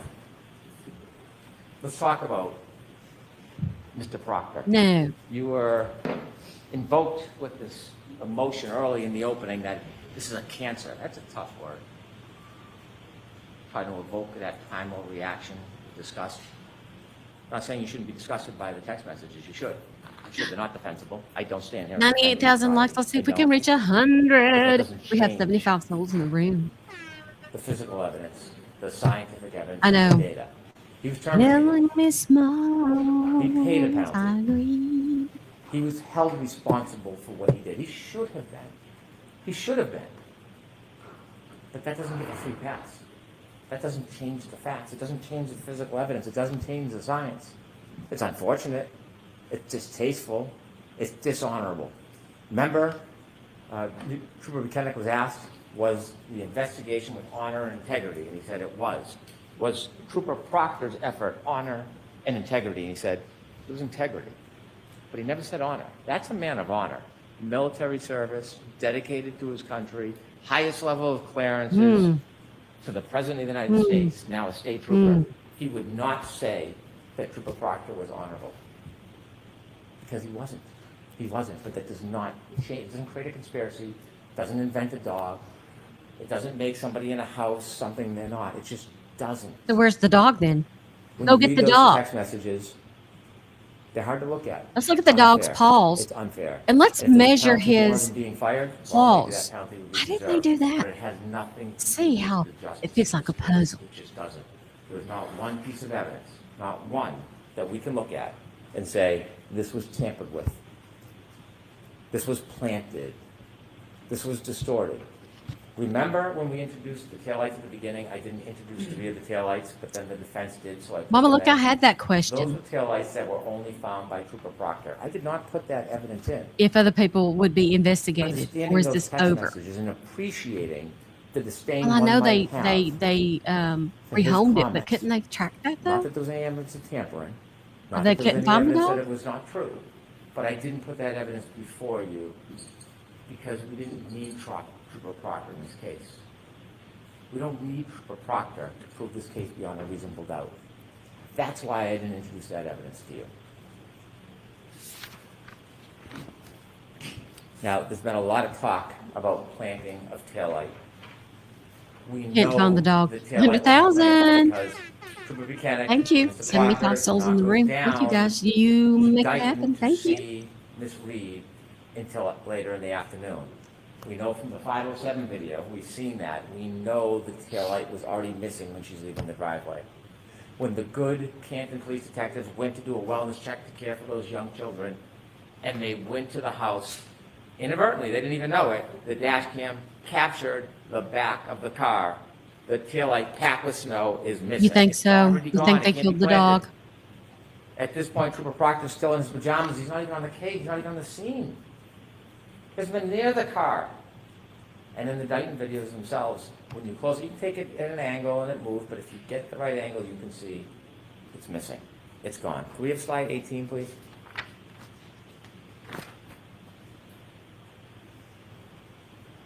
.507. You can play any angle you want, but if you look at this angle, it's gone. You don't plant, it's already gone. You know where it is? 34 Fairview Road, on the refield. I don't see what he's talking about. All I see is snow. 823. Look at the right-hand side. Look at the left-hand side. It's back of snow. It's gone. It's gone. And the same thing when you do the videos, it's a different No, angle, I saw it's nothing. smaller. If you play that and watch the let's go up and down and slow it down, you'll see it expands. It's gone. So when you have Dayton Officer Barrows come in here and try to tell you what he saw in the Sally Port, couldn't have been it. You got to ask yourself, what interest does he have coming in here in this case? A lot of attention on this case, a lot of people watching. Comes in after, of course, driving all the way Hey, out Connie. to the defense attorney's hotel to meet in a conference room so he can get a subpoena. He spends 2 hours driving up and back so that he can conveniently get a subpoena that tells him to appear, which he could have got by fax or in the mail. And so when he comes in, what he says is, that's absolutely not what I saw. Absolutely not. And then he claims at the last time he testified, he had made the same statement. I showed him his transcript. And did you see? Well, what was redness the creep over his outcome? face? I've not You've heard never of that, seen it JD. before. In fact, he testified to the opposite. And so he sits on the stand. What was the with outcome? a new story after a meeting. We don't know why. But then I show him that bottom right photo with the snow, with it missing, and I say, is this the way it looked? Oh, there's two more Before the shots. snow melts out in the Sally Port so that you can see it unexposed. And he says, yes, he had to agree. This taillight was gone. There's no boogeyman. There's no plant. There's no Higgins at the Sally Port. There's no one tearing out pieces. In fact, remember I played you a clip and you'll have it where the defendant says, I was picking out pieces, it was crashed in, the bulb was showing, when I was showing Kerry and Jen, when they went back to Meadows. If you don't remember, listen to that clip, you'll hear it. Unfortunately, there's no ring video when they go back to Meadows. There's a ring video when she leaves, there's no ring video when she gets back. And so, now when we're trying to look the other way, we want to find a dog bite. So enter Dr. Russell. Dr. Russell, according to her, nice woman, nice doctor, very accomplished. Does I respect that. did She's the only anybody dog write expert down in what the time world. he started? The thing is, we know no idea what that expertise means. She volunteers for the job. If I was the She judge, wants I'd to have be my own here. soundboard and I'd be like, sir, Profile, but she can't explain Your that time is methodology. up. What are you looking for in a dog bite? She can't tell us. It starts a year ago that it's claws, it's teeth, and then it's claws, then it's teeth, and then it's I don't know. And then when you look at each of the different parts of the abrasions, she says, well, I can't tell if I look at each one of them, but all together it's a dog bite. It's a dog attack. That is the masterful expertise that the defense has bragged about bringing in. Dr. Russell telling you, because she says this is a dog bite. She has never been in a forensic situation where she's looked at a wound and identified it as a dog bite before. This is the first time, the only time she's ever done it. Hour and 15 And what she minutes. says is these are not punctures. Hour and Punctures 15 mean minutes, it goes into Desiree. the skin, a wound. There's no punctures. And she's sure because she's an expert, so you should rely on her because she's coming in saying she's an expert and she's being presented. Yet, after saying there's no punctures, Dr. Laposada comes in and she sees punctures everywhere. It's an animal attack. It's a dog. Oh, is it? No method, no methodology, no history of this, no prior testimony that we know of other than arbitrarily what she says. And she says the exact opposite of Dr. Russell. Why is that? How does that happen? So obviously, there is no science to looking at an abrasion and saying where it came from. They give us no detail. They give us nothing that we should rely on. They contradict each other. It's just to get you to look the other way. Thank you. And Thank so you we for have Carol. now Carol, thank you for the candy. Thank you. So good. Thank the you. Thank you, issue ma'am. of I agree, Chaz. the defense has said over and over again, there's no collision. There's no collision. There's no collision. And they had a number of witnesses come in. to try I to agree, say that. Mama. I have And they looked point to at Dr. Scotty the Bello, who German works at the Shepherd's medical examiner's office. patterns, Tells you a that general she one. doesn't see injuries consistent with a collision. I agree. She's looking at this case for 90 days. 90 days. The evidence in this case did not stop. It continued for 2 years. She knows nothing about the data, nothing about the black box, nothing about the interviews of Miss Reed. She doesn't know about the DNA. She doesn't know about the shards in the arm or in the clothes. Strike that in the clothes. She knows nothing about that. So in 90 days, she didn't see any lower body injuries. She didn't see any lower extremity injuries, which are Did very we common say in struck car that accidents. during a closing argument?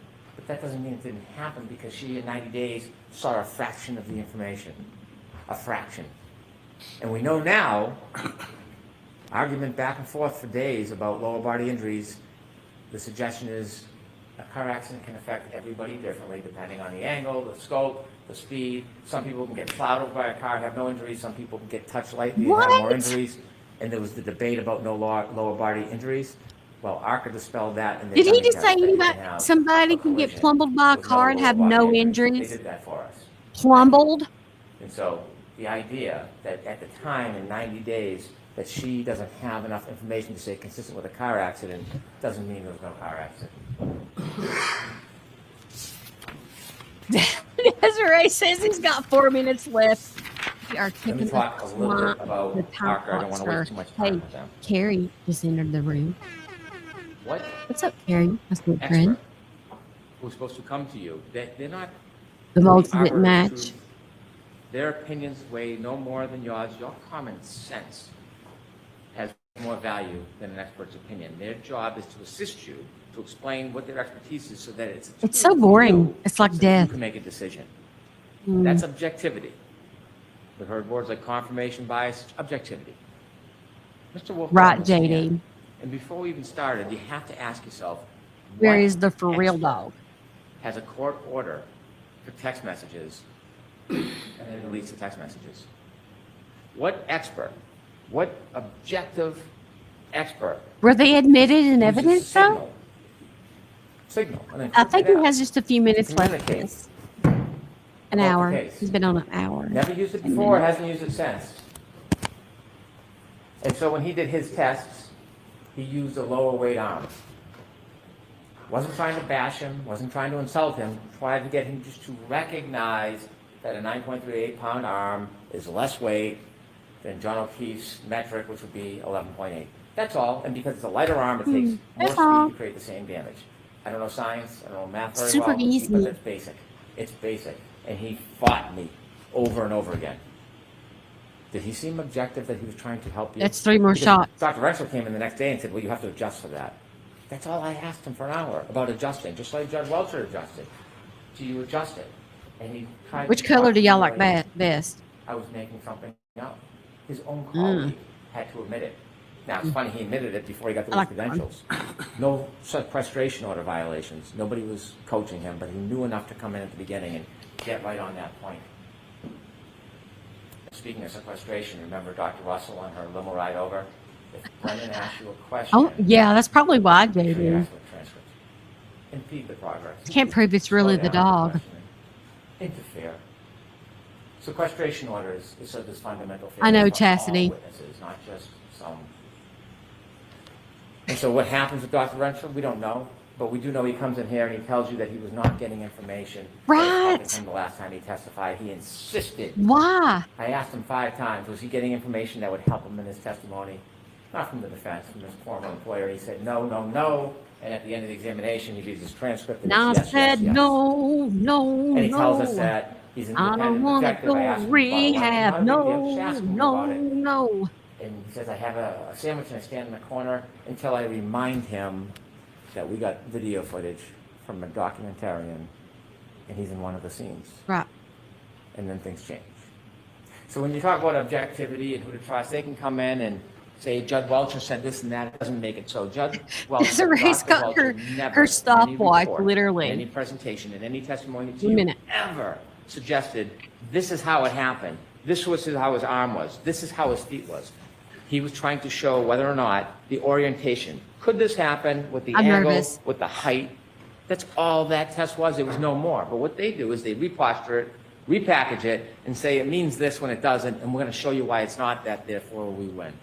That's all that is. It's semantics. I'm nervous. Judge Welcher, Dr. Welcher, never Is suggested anybody that. else's heart been racing today on and Work off? on texturing Because This data, is the unavailable. jury. And any, And so what we have. if it comes back behind inevitably, again, I'm going to is find the we nearest have cliff. A timeline And just that roll never myself moves, down it data and that just never changes, hit it all physical out. evidence that can't be put in that spot without a collision. We have Time. inevitably proof, without any doubt, that on January Better 29, shut up, boy. 2022, Ms. Reed It's time was to with Mr. end O'Keefe your in closing Chicago. argument. She drank. You've talked too much and we've She not was listened 2 because you're times over the boring. limit. And they went to a party, an after party, and they were fighting. It was a relationship in Yes. decline, and he got out of the car, and he had a brief window of life left. And when he got out, and she drove away, she couldn't let it go. She got drunk, she hit him, she left him to die. It's that simple. We don't know exactly how this. Bev will let him go happened, over. but we have a good idea from the physical evidence, and we know that it happened. Looks like he's got 2 pages Can left. someone have a collision without lower And body him's a little, injuries? him's a little Next binder. slide, 19, please. You bet they can. What is this We don't crap? know if this is the body position. We don't know if this is the exact speed, but what it tells us, this is viable. Look at the debris So there. it would have Look at broke the his sperm, arm. sneaker on So that how did he curve. then fly That up in the body air is- over by the freaking So he falls back, flagpole? hits his head, counter coup, left to die. No. That's not even what, that's not even how, what? I could never Ladies be a and gentlemen, juror. there is I no would not be doubt able to keep my mouth what happened closed. that night. There is no doubt who did it.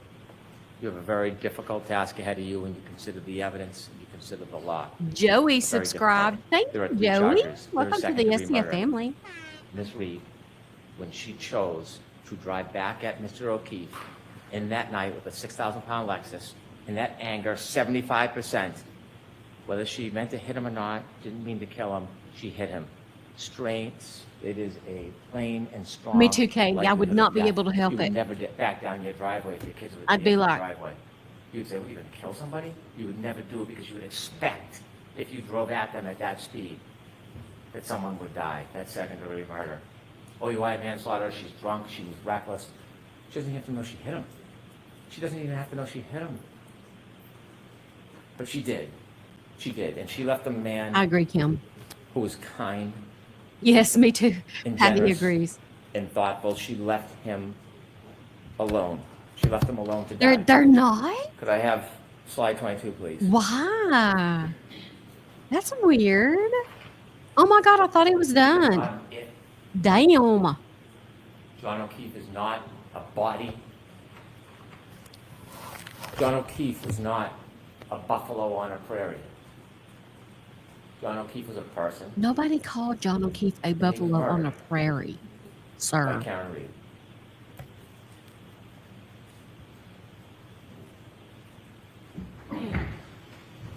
take that, thank you. Oh, for love. All right. Over. jurors, The next up is my instructions to you on the law.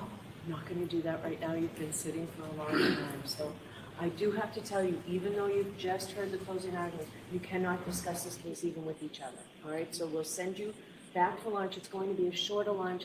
My instructions are long. And we want you to be able to get this case to start deliberations today. So I'll let y'all know I'm that going you to send you you back can maybe talk about to a each half other an about hour. Is that it. enough time for you folks? All right, so we'll give you a half an hour for lunch, and then we'll come back. I'll give you my instructions on the law, and then the jurors will go out to deliberate. I know there are 18 of you. We seat only 12 deliberating jurors, so 6 of you are going to be alternates.